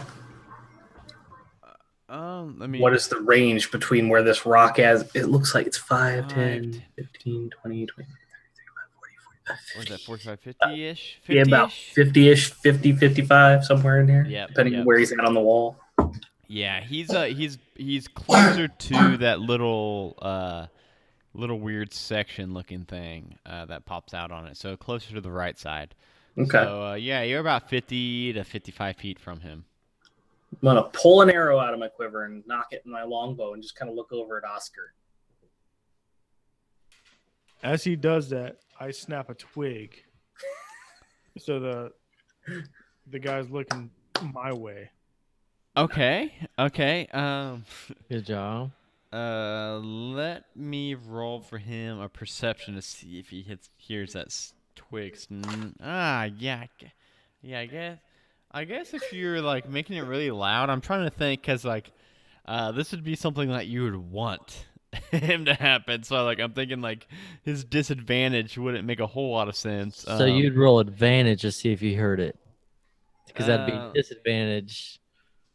You know what I mean? Yeah, I know That'd what be you mean. good yeah. for us. Okay, yeah, okay. So yeah, you see him as soon as Bjorn snaps that stick. It's not. This is not just a twig that Bjorn snapped. Bjorn finds this like 6-inch wide like falling tree branch and snaps it, and it's like this echo that goes through the entire like cave pass. And you do see that hobgoblin look, and not only does he look towards Bjorn, he raises his crossbow like towards, not specifically towards those 3 stones, but like kind of like scanning that area in the northwest or southwest. Mm. I'm gonna look to Oscar one more time and be like, should I? And I just, I nodded my head. Yeah. Sunshine asshole. Oh shoot! Oh wait! Oh chainsaw! Hold on a second. It went. Hold on. Sorry guys. went. What was that? It's behind the map. I know. Yeah, I know. Chainsaw donated something, and I put the map in front of it. We don't know what we got. Dust off credit card. Shane. Sorry, I keep calling him Shane. Scott. No, it is Shane. It's Yep. Scott Shane, and I call him Scooter. Sean sometimes. Shane spelled wrong. Chainsaw. But I did not see that message. I apologize. I accidentally had the map above the alert box. So, what was that towards? Scott, Uncle Chainsaw Shane from Lawful Stupid, the podcast, which is very great. Sorry, I'm waiting for him to type in the text because in the chat because I didn't get to see what he was donating for. Just take a disadvantage. Fuck. You didn't read the whole thing. Yeah. Dick is Cheese. He called me Dick Cheese. He called me Dick Cheese. Oh god. Let me add another one real quick. I don't even notice it. There's like 100 on there. Oh no. That's not right.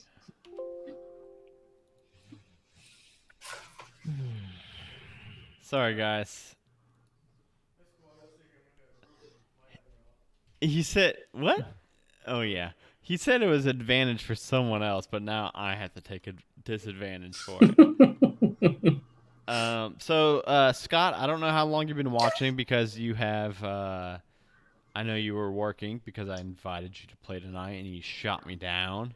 But you really did do a number for these guys tonight. The doctor used his advantages from you very, very well, and they have been using my disadvantages very well.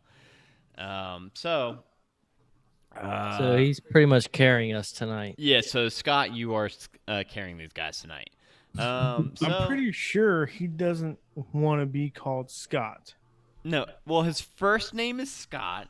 Last name is Shane, spelled Shain. But I always call him Shane, like the first name's Shane. So it's a whole thing. It's a whole thing. Every time you call him Scott, he's like mother. And then he makes another one. Fucker. Well, that's because I always call him the wrong thing, no matter what I do. Okay, okay. My disadvantage is slowly sinking to the bottom of the screen for some reason. I think Chainsaw should give you more. I see Wrong that. name. It's just. Oh no, he said say it a little louder for identity thieves. Yes, let's get your social security card, please. Dude, your name is your literal Twitter name you're chatting with is your first and last name together, appended with Saul. So I don't think it'd be too hard for them to figure out your first and last name. So I don't feel bad about that. Shane, if we could have your credit score, that would be fantastic. Yeah, what is it? How are we My looking? social is 33. Just 33. So no, yeah. So Oscar kind of gave his approval to this shot. Doctor, He did shot you? it. Did you? Didn't you hear it? Yeah, as soon as he nodded in approval, I let the arrow go. Okay. Go ahead and roll me attack roll. All right, don't fail me now. I'm out of advantages. And 8 plus dexes. 11. let me get these You have Oh, plus you have- proficiency. Do you have a plus attack? Yeah, so it was dex and proficiency. And I'm gonna pull up 9, 10, 11, 12, 13. So 14 to hit. 14. Sorry for the long pause. Let me see if that does hit. That does hit. That does hit. Fantastic. So, B8. as you loose this arrow and it goes and pierces into this hobgoblin shoulder, what does where are these Bigfoots at? Big feet at? I will say that you guys could have kind of pointed them. Sunshine asshole. Where to get? Oh god, he donated another $1. That's scary. I think I have the 2 males, and they have the 1 female. Does that sound good for everybody? Yes, yes. Okay. 2 males in front, female in the back. So yeah, cool. the females with us. All right, so Bjorn and the 2 males see this arrow go flying towards this hobgoblin and pierce into it. And how much damage did you do to the doctor? That'd be 4, 5, 6, 7. 7 damage. Do I get my sneak attack? You do get the sneak attack, and that is going to make a Alright. big difference because these things do not have a ton That's of health. 4 and a 1. So 5 sneak attack damage. What was that total? 5 plus what? I already forgot. What was it? 8? Yes. 5 plus 8? Yep, 5 plus 8. So you 13. loose this arrow, and it oh wait, hold on, wait. I gotta give the doctor some advantage real quick. So Yeah? so you loose this arrow, Thank you, Shane. and as it pierces into his shoulder here, and then you never hear another word from this goblin because you just killed it. Oh, nice. I'm gonna run up and hop this fence or wall. Yeah, it's like a 15-foot tall wall. So it would be like athletics check to make it over it. And just so everyone knows how we stand right now, the doctor has 1 advantage and Oscar has 1 advantage, and I've got I think like 16 disadvantages still. I can't count them. They're so small. Yeah, 14 athletics. Yeah, so you like run up to this wall and climb over it. And let me roll for the now I've got disadvantage, a bunch of disadvantages, but this is like to help you guys out, so I don't think Scott. Can you use one for advantage to help us? I'd Well, say. well, I was gonna say, Scott, should I use these disadvantages for these NPCs that are on their side? Because the males, I love it. we're going to run up with Bjorn and also try to climb this fence. I don't know if they should be giving disadvantage. Call me Scott. One more time. What do you want me to call you, man? Fucking Shane or something. The screen name though. Scott is his father. Why is this a screen name? You dirty dick.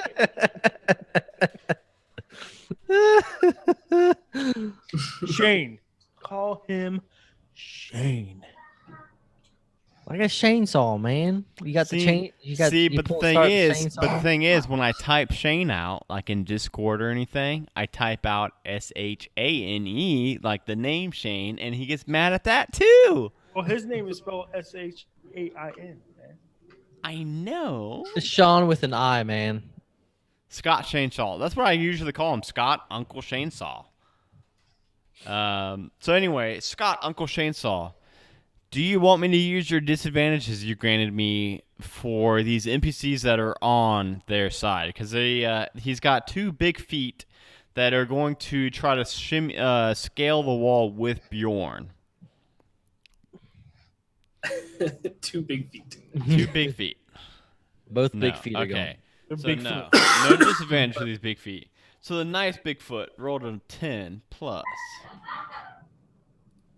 No, I was thinking disadvantage to you, Adam, would be to give us advantage, so you could burn one for advantage for them to do that. You know what I mean? No, maybe. No, it's fine. It's fine. They both made it over the wall, without disadvantage because they have +5 to athletics, and so these big beefy big feet are also climbing up the wall next to Bjorn. So we've got Bjorn and the 2 big feet climb up this wall. What are Oscar the Doctor and the female Bigfoot doing? The doctor's kind of smirking with that wonderful shot. That was a good shot. That was a really good shot. Hobgoblin's dead? What? Hobgoblin's dead? That hobgoblin's dead. So we wouldn't see anyone else on this wall? You don't see anybody else on the wall, but Bjorn and the big feet see down inside of this like encampment. Now they know that it is an encampment. They see multiple hobgoblins with like this one captain hobgoblin that's like Sunshine 6 asshole. feet tall. Well, I saw that he And now Johnny's got advantage also. Ooh. From What? who? I saw that they scaled the wall, so I feel like it's safe. So I'm gonna run up to the wall too as well, and follow them closely. Okay. Doctor, are you going with Oscar? I'm going to go up the wall where the hobgoblin that I had killed was, because that's like a lookout perch, right? It's kind of separate. It's like a little lookout perch. Yeah, me and the other 2 big feet are at the top of the wall. And you and the other 2 big feet see looking down. You kind of get a quick head count, and you think that there's about 6 hobgoblins and 1 captain hobgoblin in this encampment. Where's the captain hobgoblin at? So in your guys' map, you see like the 2 little tents and like a couple little buildings. What is that? Tents and crates and things. The main hobgoblin is just beyond the tent, the main tent, and the rest of the goblins are all kind of spread out.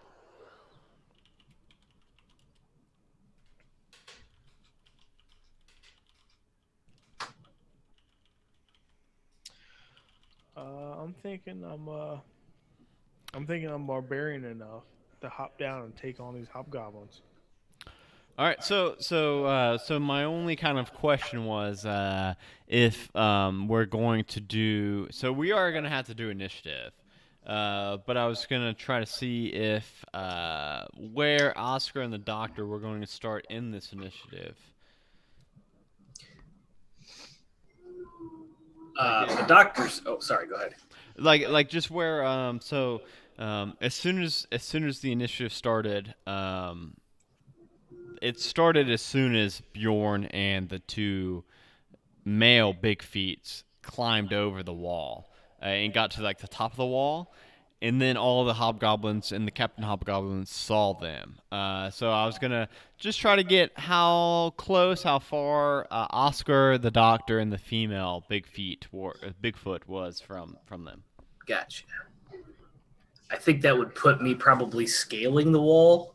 I haven't made it up yet, maybe. Okay. Because they Oscar, were ahead of us. Same thing for Oscar. If he hasn't scaled the wall yet, I'd probably say I'm closer to the top. Maybe at the top. Yeah, so you guys are okay. So you guys are both like kind of climbing the wall. As soon as these gobos were like kind of scrambling, grabbing their weapons, and kind of getting ready to attack you guys from the top of the wall. So everybody, go ahead and roll initiative. All right. Sorry, I was messing with my camera. I didn't notice. I saw you moving. I saw you moving around a lot. That'd be a 7 for the doctor. Oh. 18 plus I got 19. Okay. Guys, it's funny how much more like organized I am for the Twitch stream. What'd you get, Oscar? 19? Would you get, Dustin? 19? Yes. 19. Okay. Sorry, I was reading. So, Bjorn didn't get to roll. Alright, you know what? I'm gonna roll for the big feet. Oh, the big feet did not roll good. Okay, so I'll go ahead and Bjorn didn't get to roll before he had to go take a pee break. So we'll go ahead and say Oscar is gonna go first with a 19.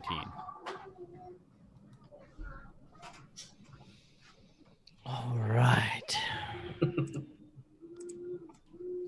So I'm at the top of the wall now, I assume, right?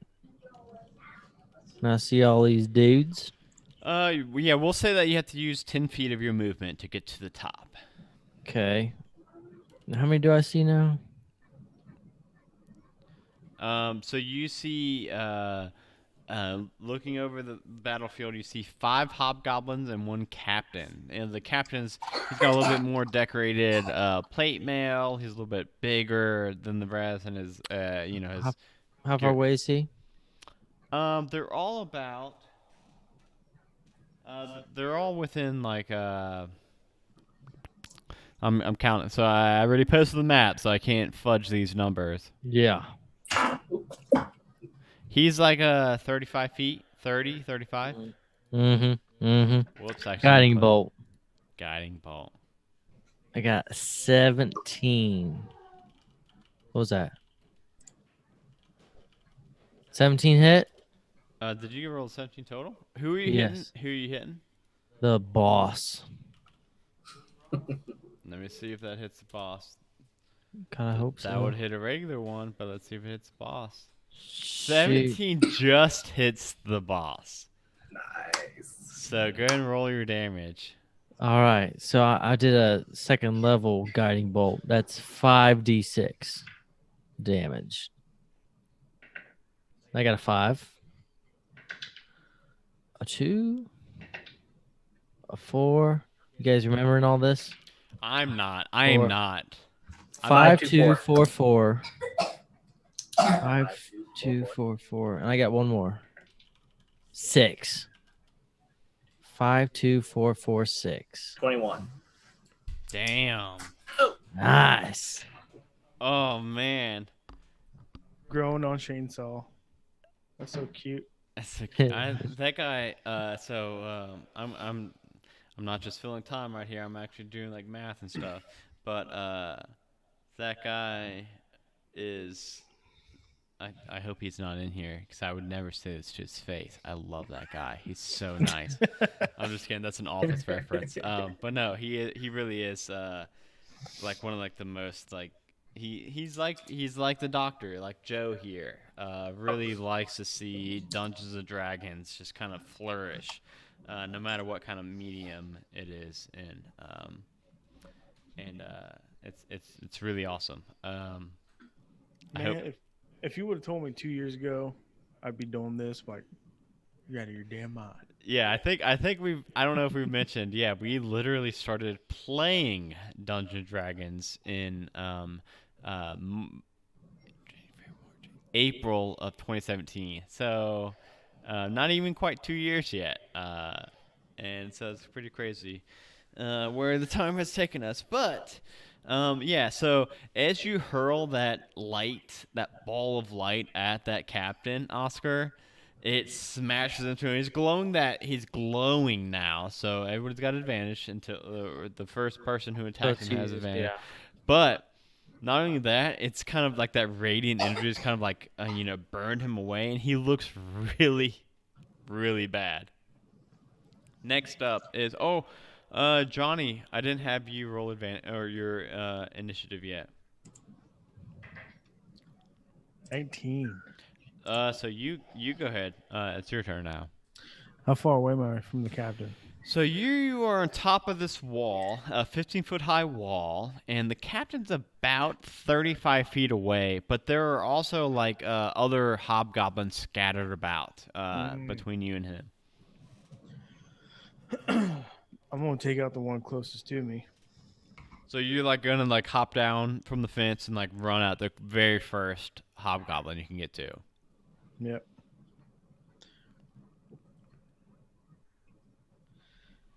So 17 to hit. Got him. 1d12.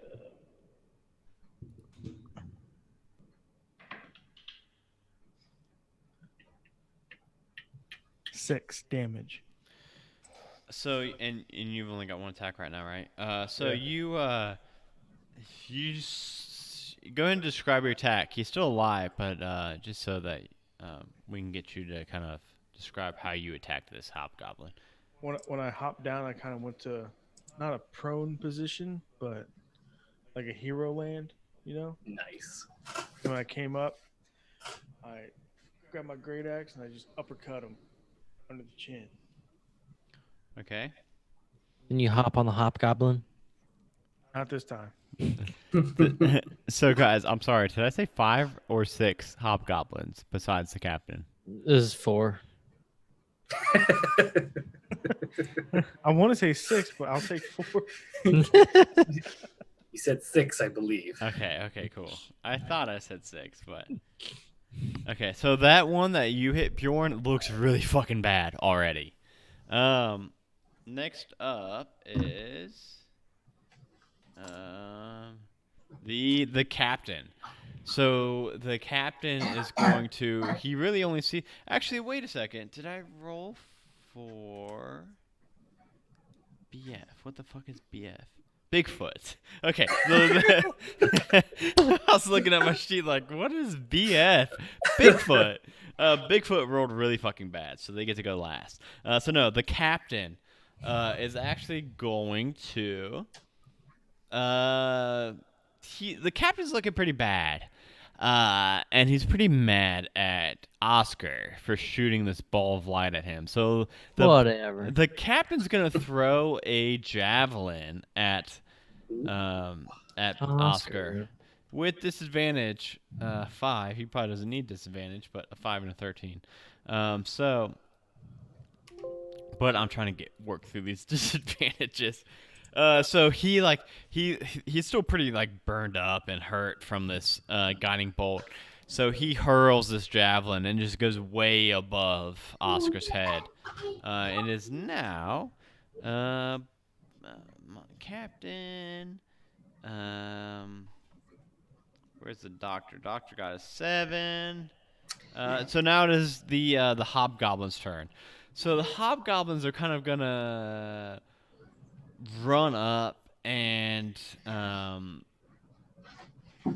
so 3 of them are gonna surround Bjorn, and they are going to. This is when I'm gonna get to work through some of this disadvantage. Oh, 2 12s in a row. Bjorn, does a 12?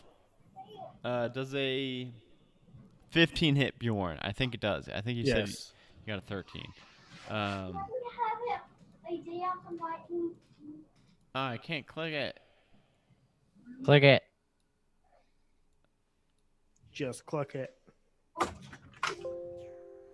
So Bjorn, you get hit for I gotta actually roll this.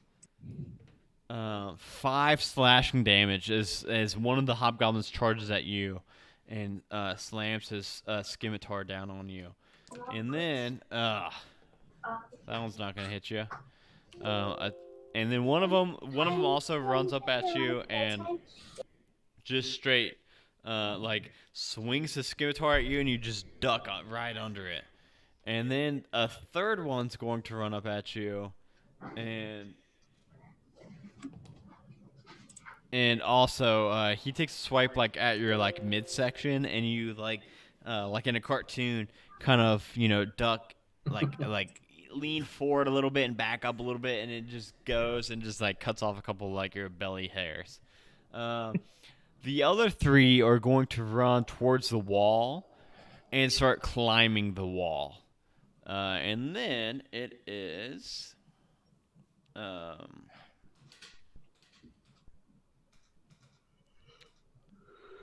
doctor's turn. Perfect.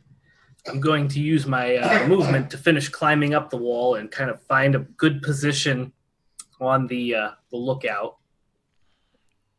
Kind of assess the situation, look around. Okay, who's doing the most threat, or who's producing the most threat to my party at this point? Yeah. So you've got 3 climbing the wall. 3 surrounding Bjorn, and then the captain is a little bit further back. He threw a javelin at Oscar, but so you can distinctly make out the captain, and he looks pretty bad. And then you've got 3 around Bjorn and 3 climbing the wall. So you got a couple options for you. I'm going to take aim at one of the ones at Bjorn, because Oscar has already kind of damaged the captain a lot. He looks pretty beat up at this point, right? Yeah, he does. Yeah, he looks really bad. So I'm gonna aim at one of the ones closest to me that is attacking Bjorn, and let the arrow fly.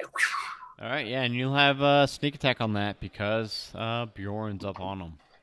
All right, and that is a 15, 16, 17, 18, 19, 20, 21 to hit. Would you believe that does indeed hit? Yes. That +3 proficiency is nice. It is very nice. Okay, and that's a D8. It's 2 + 3, 5 initial damage.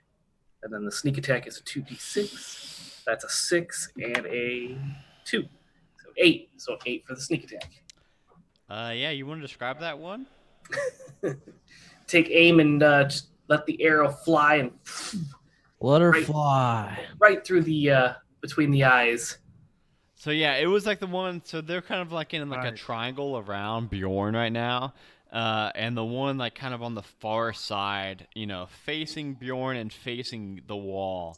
You land this arrow right between his eyes, and as it does, it kind of knocks him off his feet, and he falls back and just lands prone on his back, and you don't see him moving anymore.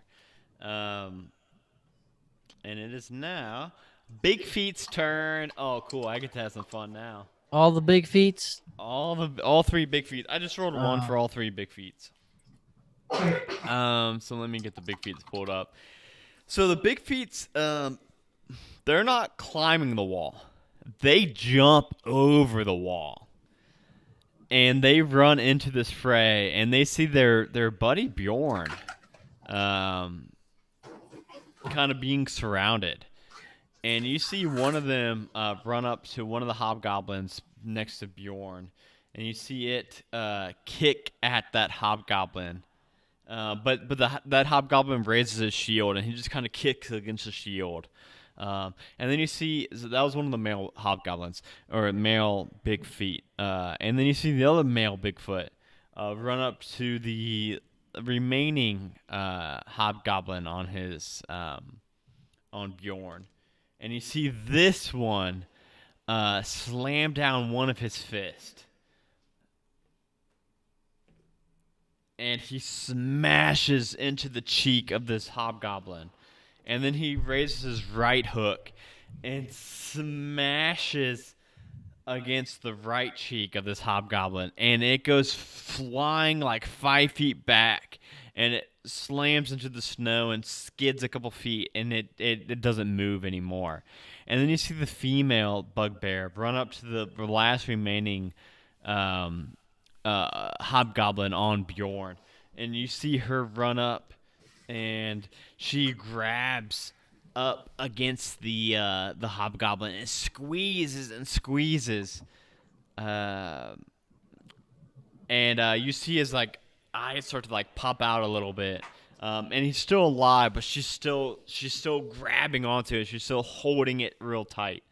And now we are back up to Oscar.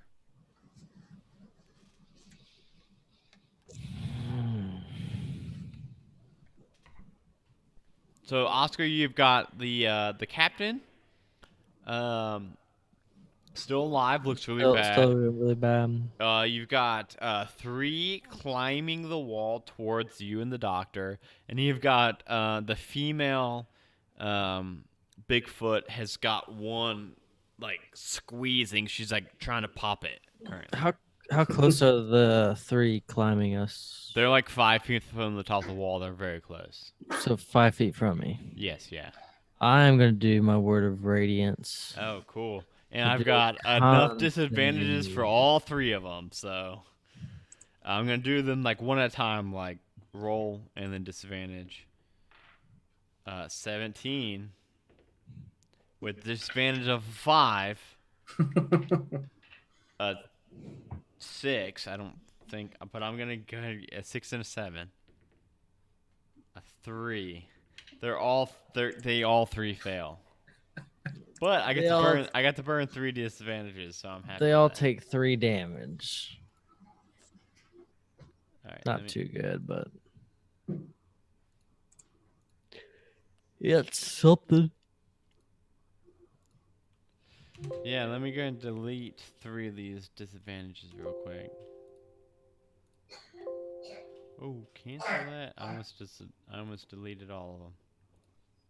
Hey, don't do that. Don't do that. No, Scott would be very angry. So they all take 3 damage. Shane would be really angry. Did you say 3 damage for all of them? Yes. They all actually like. So as you, what words do you say for this one? Same thing. What Oh was my it? god.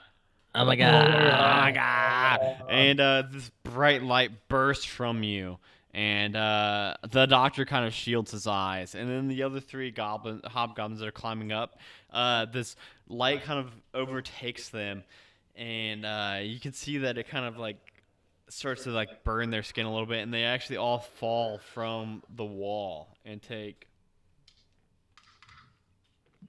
I watched too much Troll.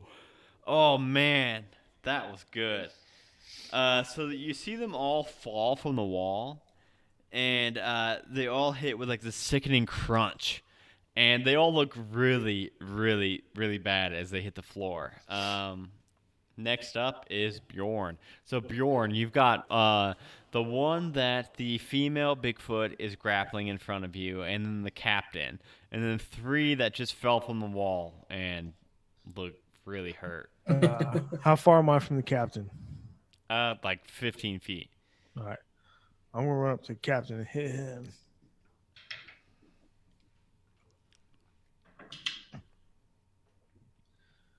You've got Nine. one. I rolled a 14, but it's 19 total. Okay. Yeah, you're good. You're good. You don't need that advantage.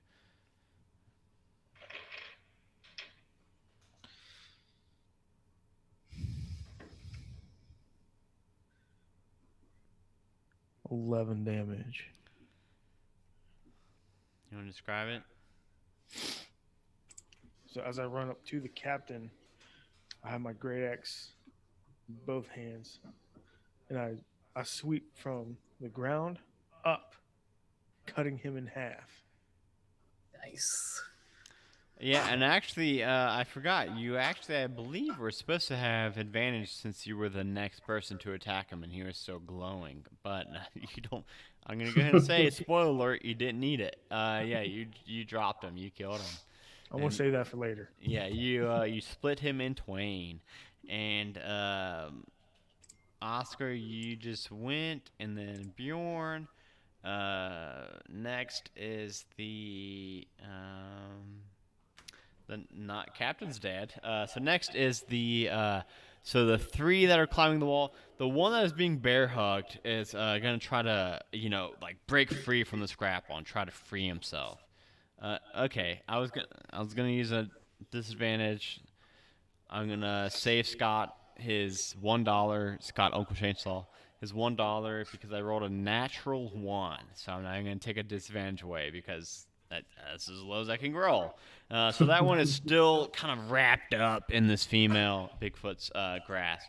The other 3 are going to kind of pick themselves up from the ground and kind of collect themselves and continue their climb up the wall.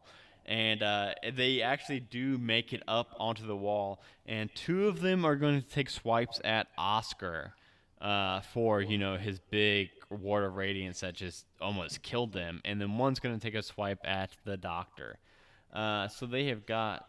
let me see. Okay, I was making sure they don't have multi-attack. So, Oscar. Yes. I'm going to use my disadvantage because that was probably a hit.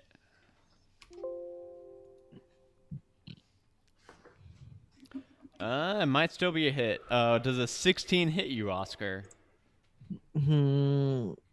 Pretty sure. Yeah, I think that probably does. Yes, it does. Oh my god, a D10 just rolled a 1. Cool.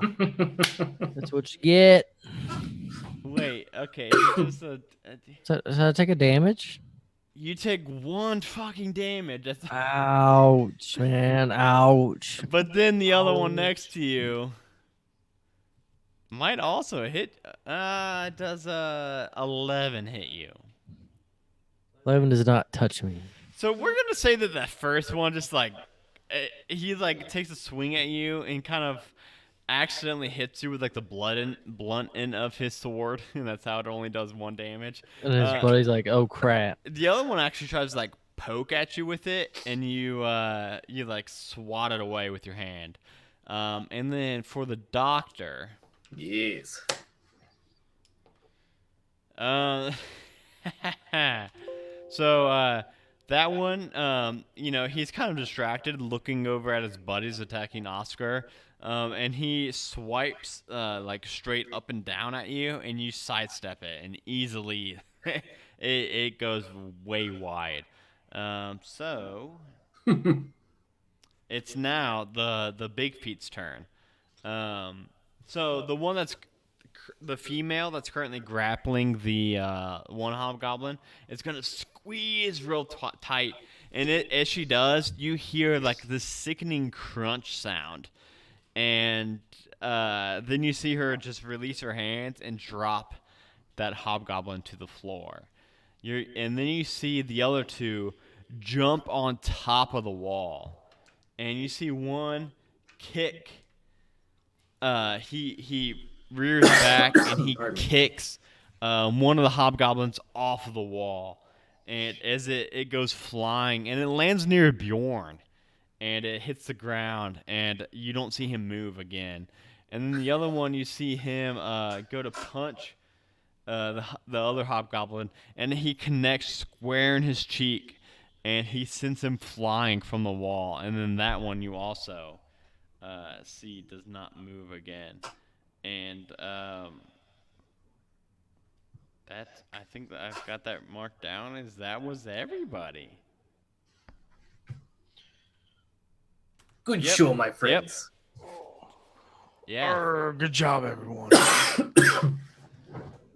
So yeah, you guys just cleared out these goblins, hobgoblins, I mean, and you see the female just points north even more beyond the next wall. So these hobgoblins have 2 walls kind of partitioning off this kind of campsite they've got.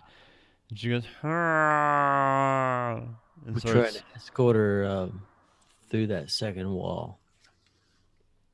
yeah, so you see her and the 2 males kind of approach that second wall, and you see them both, all 3 jump on top of the wall, and they look down at you 3, and they kind of look at you and go,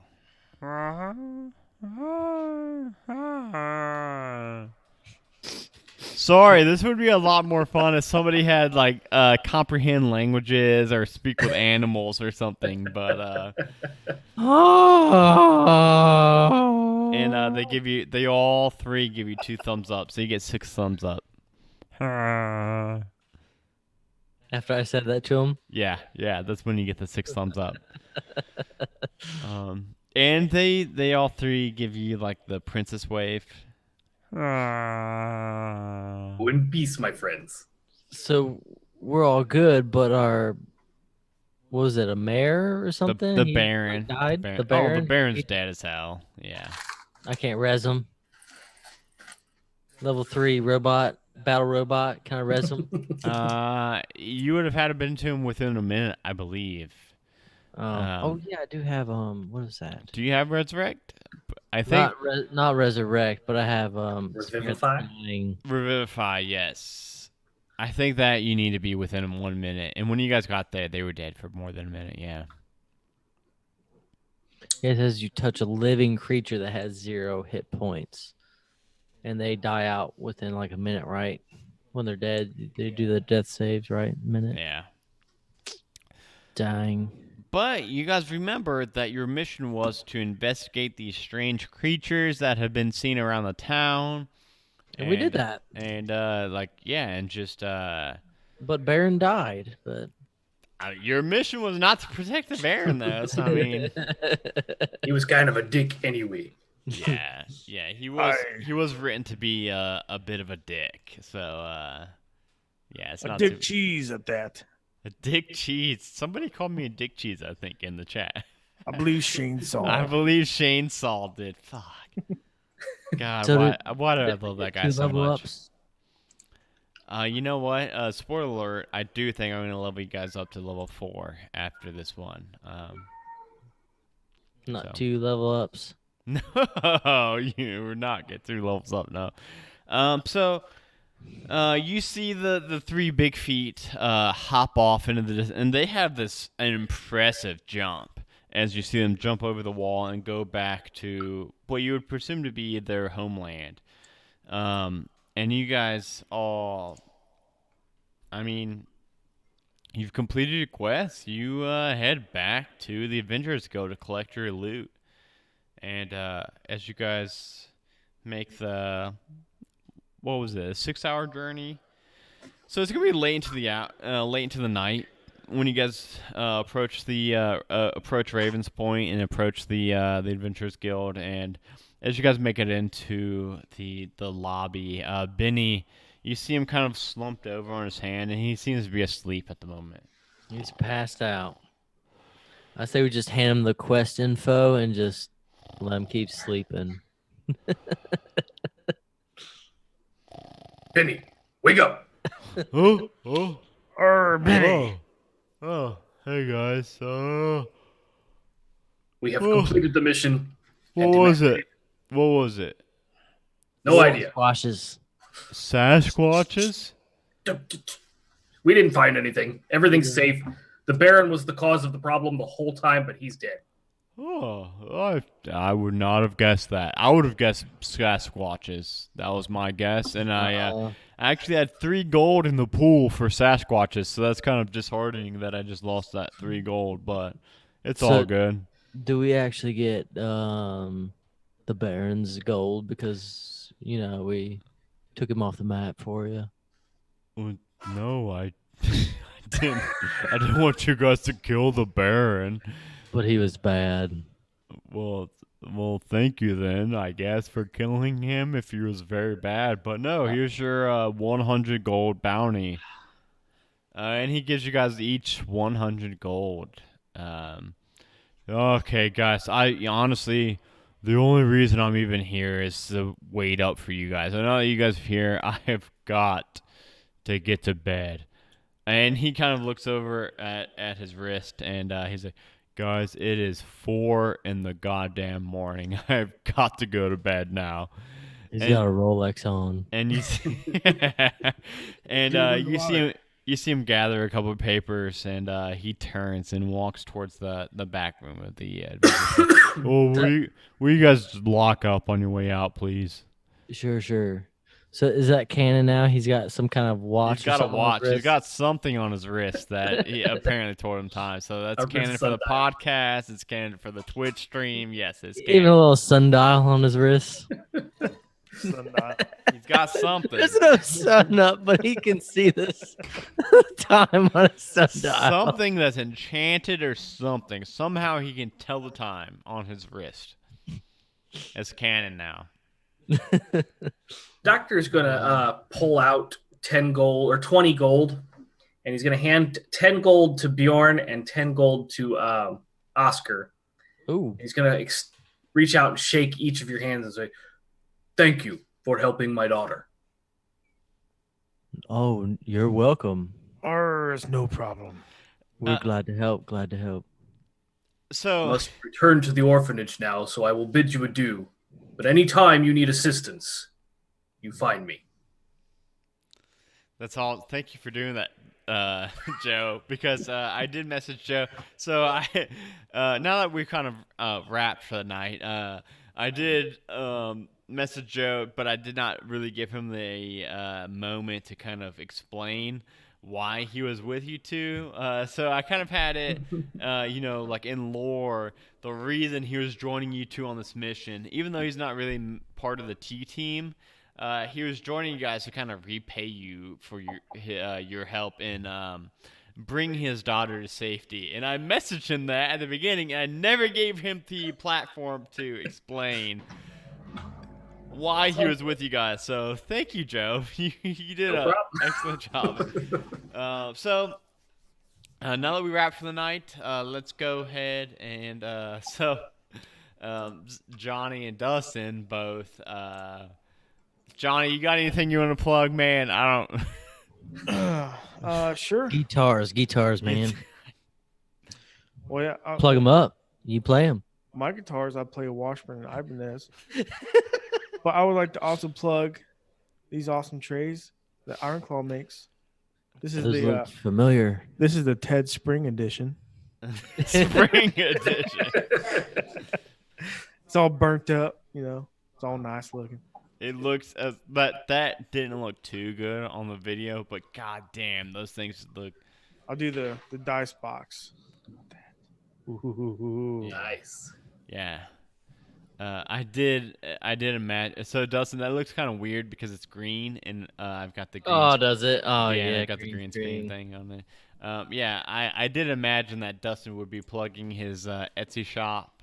Yeah, I'll do that. So yeah. we're gonna go ahead and Dustin. Dustin, anything you want to plug?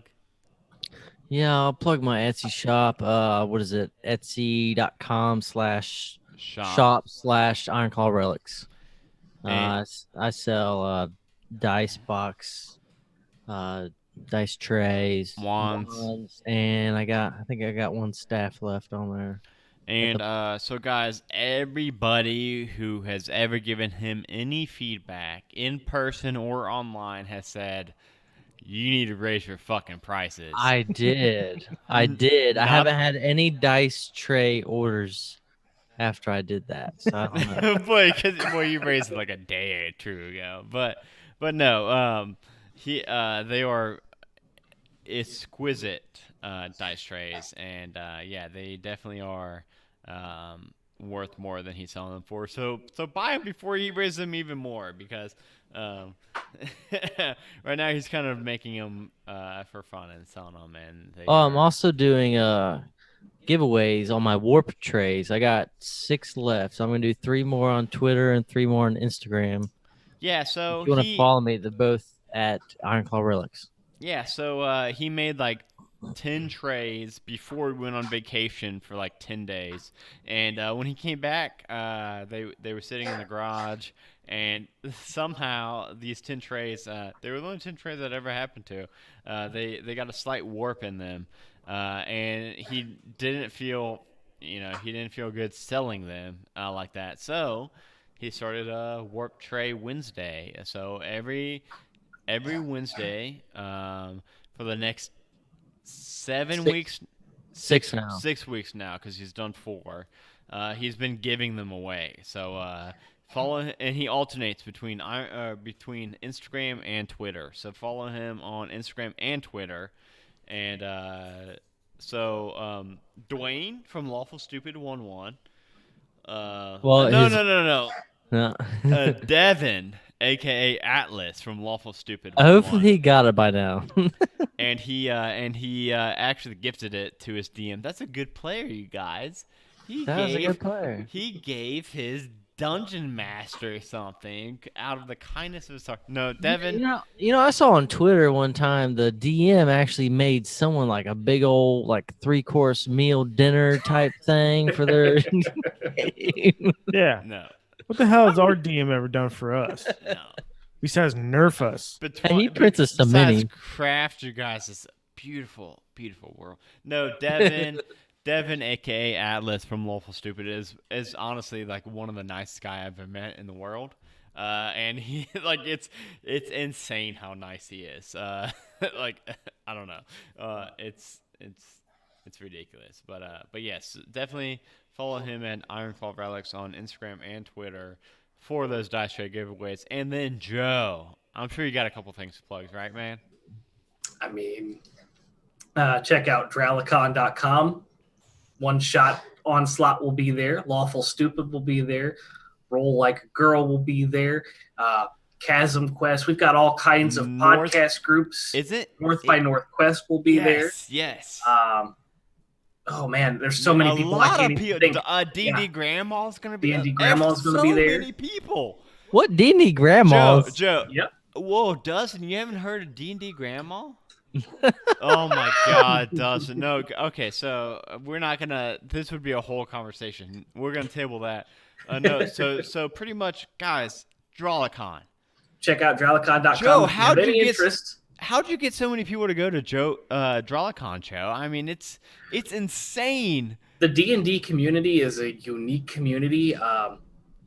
Everybody's so super supportive and excited about D&D that they just want to share it with everybody. I mean, there's nothing else to say about the D&D community other than we love each other. You know what I mean? We're all in this hobby to share it and to explore it and to discover it together. So, I'm still at a loss for all the support we're getting for it. So check out Dralicon.com. The Nerd Asylum is hosting it. We're just an open, safe community for everybody to kind of come hang out and share our passions. If you have podcasts, streams, art, cosplay, whatever nerdy passion you have, if you want to share it with us, we'll eat it up. That's what we do. So check that out and just keep spreading the love, man. Everybody. Yeah, so Dralicon is going to be July 14th or 13th? 12th, 13th, and 14th. 12th, 13th, and 14th. So I was in that window. So it's that weekend in Indiana, Fort Wayne, Indiana. And us three, me, Bjorn, Oscar, me, Dustin, Johnny, are going to be there. We will do... I think we're ready to commit to a live show, right? No matter what, at least us three. Oh yeah. So we will be doing at least one live show, and then at least a few of us, or at least I can speak for myself. I'm at least gearing up to at least a panel or two, depending, still kind of deciding that. But we are committing to at least one live show, and then I'm committing to a couple panels, so definitely go check that out. It's gonna be a lot of fun. I cannot wait to hang out with all these really great podcasts. I'm really excited. I've been a member of the kind of Lawful Stupid community for a while now, and I've never met them in person though, and I'm really excited to do that. And Shane's out of this now. I think he said he had something to work on, so now I can say, now that he's gone, I can say how excited I am to actually hang out with him in person. He's a really great guy. I would never say that to his face, how great of a guy he is. I'm really hoping I can do that wandering merchant cart. So yeah, Iron Claw Relics will be there. So if you so yes, not only will Dustin be there, well, not only will if I could do that, if I could do that wandering cart, man, because if I can't, I don't know who's gonna watch the shop while we do the live show. Make Courtney watch it. Yeah. Okay, she's gonna skip out on the show to watch it. I don't know, man. Hopefully I figure can it do out. this. We'll work it Hopefully I can do this cart, man. We'll figure it out. We'll figure it out. I'm gonna build it within the next week, and hopefully. So yeah, guys, we got a lot of really fun stuff in the pipeline. We've got a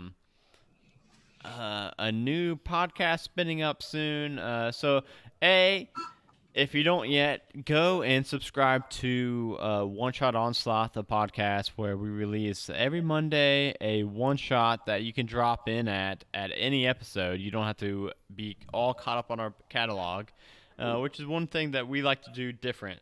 So there's lots of D&D podcasts that, oh, cool, they've got 150 episodes. Cool, now for me to get caught up to them, I'm going to have to spend hours and hours and hours getting caught up. We do things different. We play one shot, so you can drop in at any episode, and we release every Monday. Besides that, if you're not already, definitely follow us on twitch.tv/OneShotOnslaught, where we do bi-weekly one-shots with awesome people like Joe from the Nerd Asylum. And then also we've got another podcast that we are going to spin up very soon that will be a bi-weekly podcast. That's going to be a little bit more grounded, a little bit more serious than One Shot Onslaught. That is actually going to be like a homebrew campaign, a long-running campaign. I mentioned before that One Shot Onslaught's kind of like junk food D&D actual play podcast where, every once in a while you kind of want to get that quick fix of D&D and you can listen to one of our episodes. This new campaign, I think, is going to be actually a more grounded, more well thought out kind of overall homebrew campaign that Let's not get ahead of ourselves just yet. yeah, we don't even have a title for that one yet. But so that one's probably not going to come out in February. I will say that one will probably come out in March at the man, it's earliest. almost February. It's almost February, yeah. And then hey, I've got a one shot that I'm actually working on that I think will probably also come out in March. DM's Guild. And some more working titles right now. One of which is Super Fun, Wild and Fun Land. I don't know. It's gonna have some wilds and supers in the name, but yeah, it's gonna be fun, and we'll run that from the channel too. We're all writing one shots, right? Or did we agree on that? I am. I was thinking about writing one have for it. sure. My title is Ghost in Glass. And Johnny That's already hashtag, said. so I can't steal that. And Johnny already said as soon as that one shot starts, he's gonna start smashing all the glass. So. All of it. And I'm gonna Do make what my you want. character a professional glass smasher. So yeah, I'm gonna smash that too. But yes, Do what you want. Thank you guys all so much for watching us. Thank you all so much for the support. I thank you for go and follow the Nerd Asylum. Boop. And we will see you all in 2 weeks. And if you follow the podcast, you will hear us in like 3 days. Bye, guys. Bye. See you, Joe.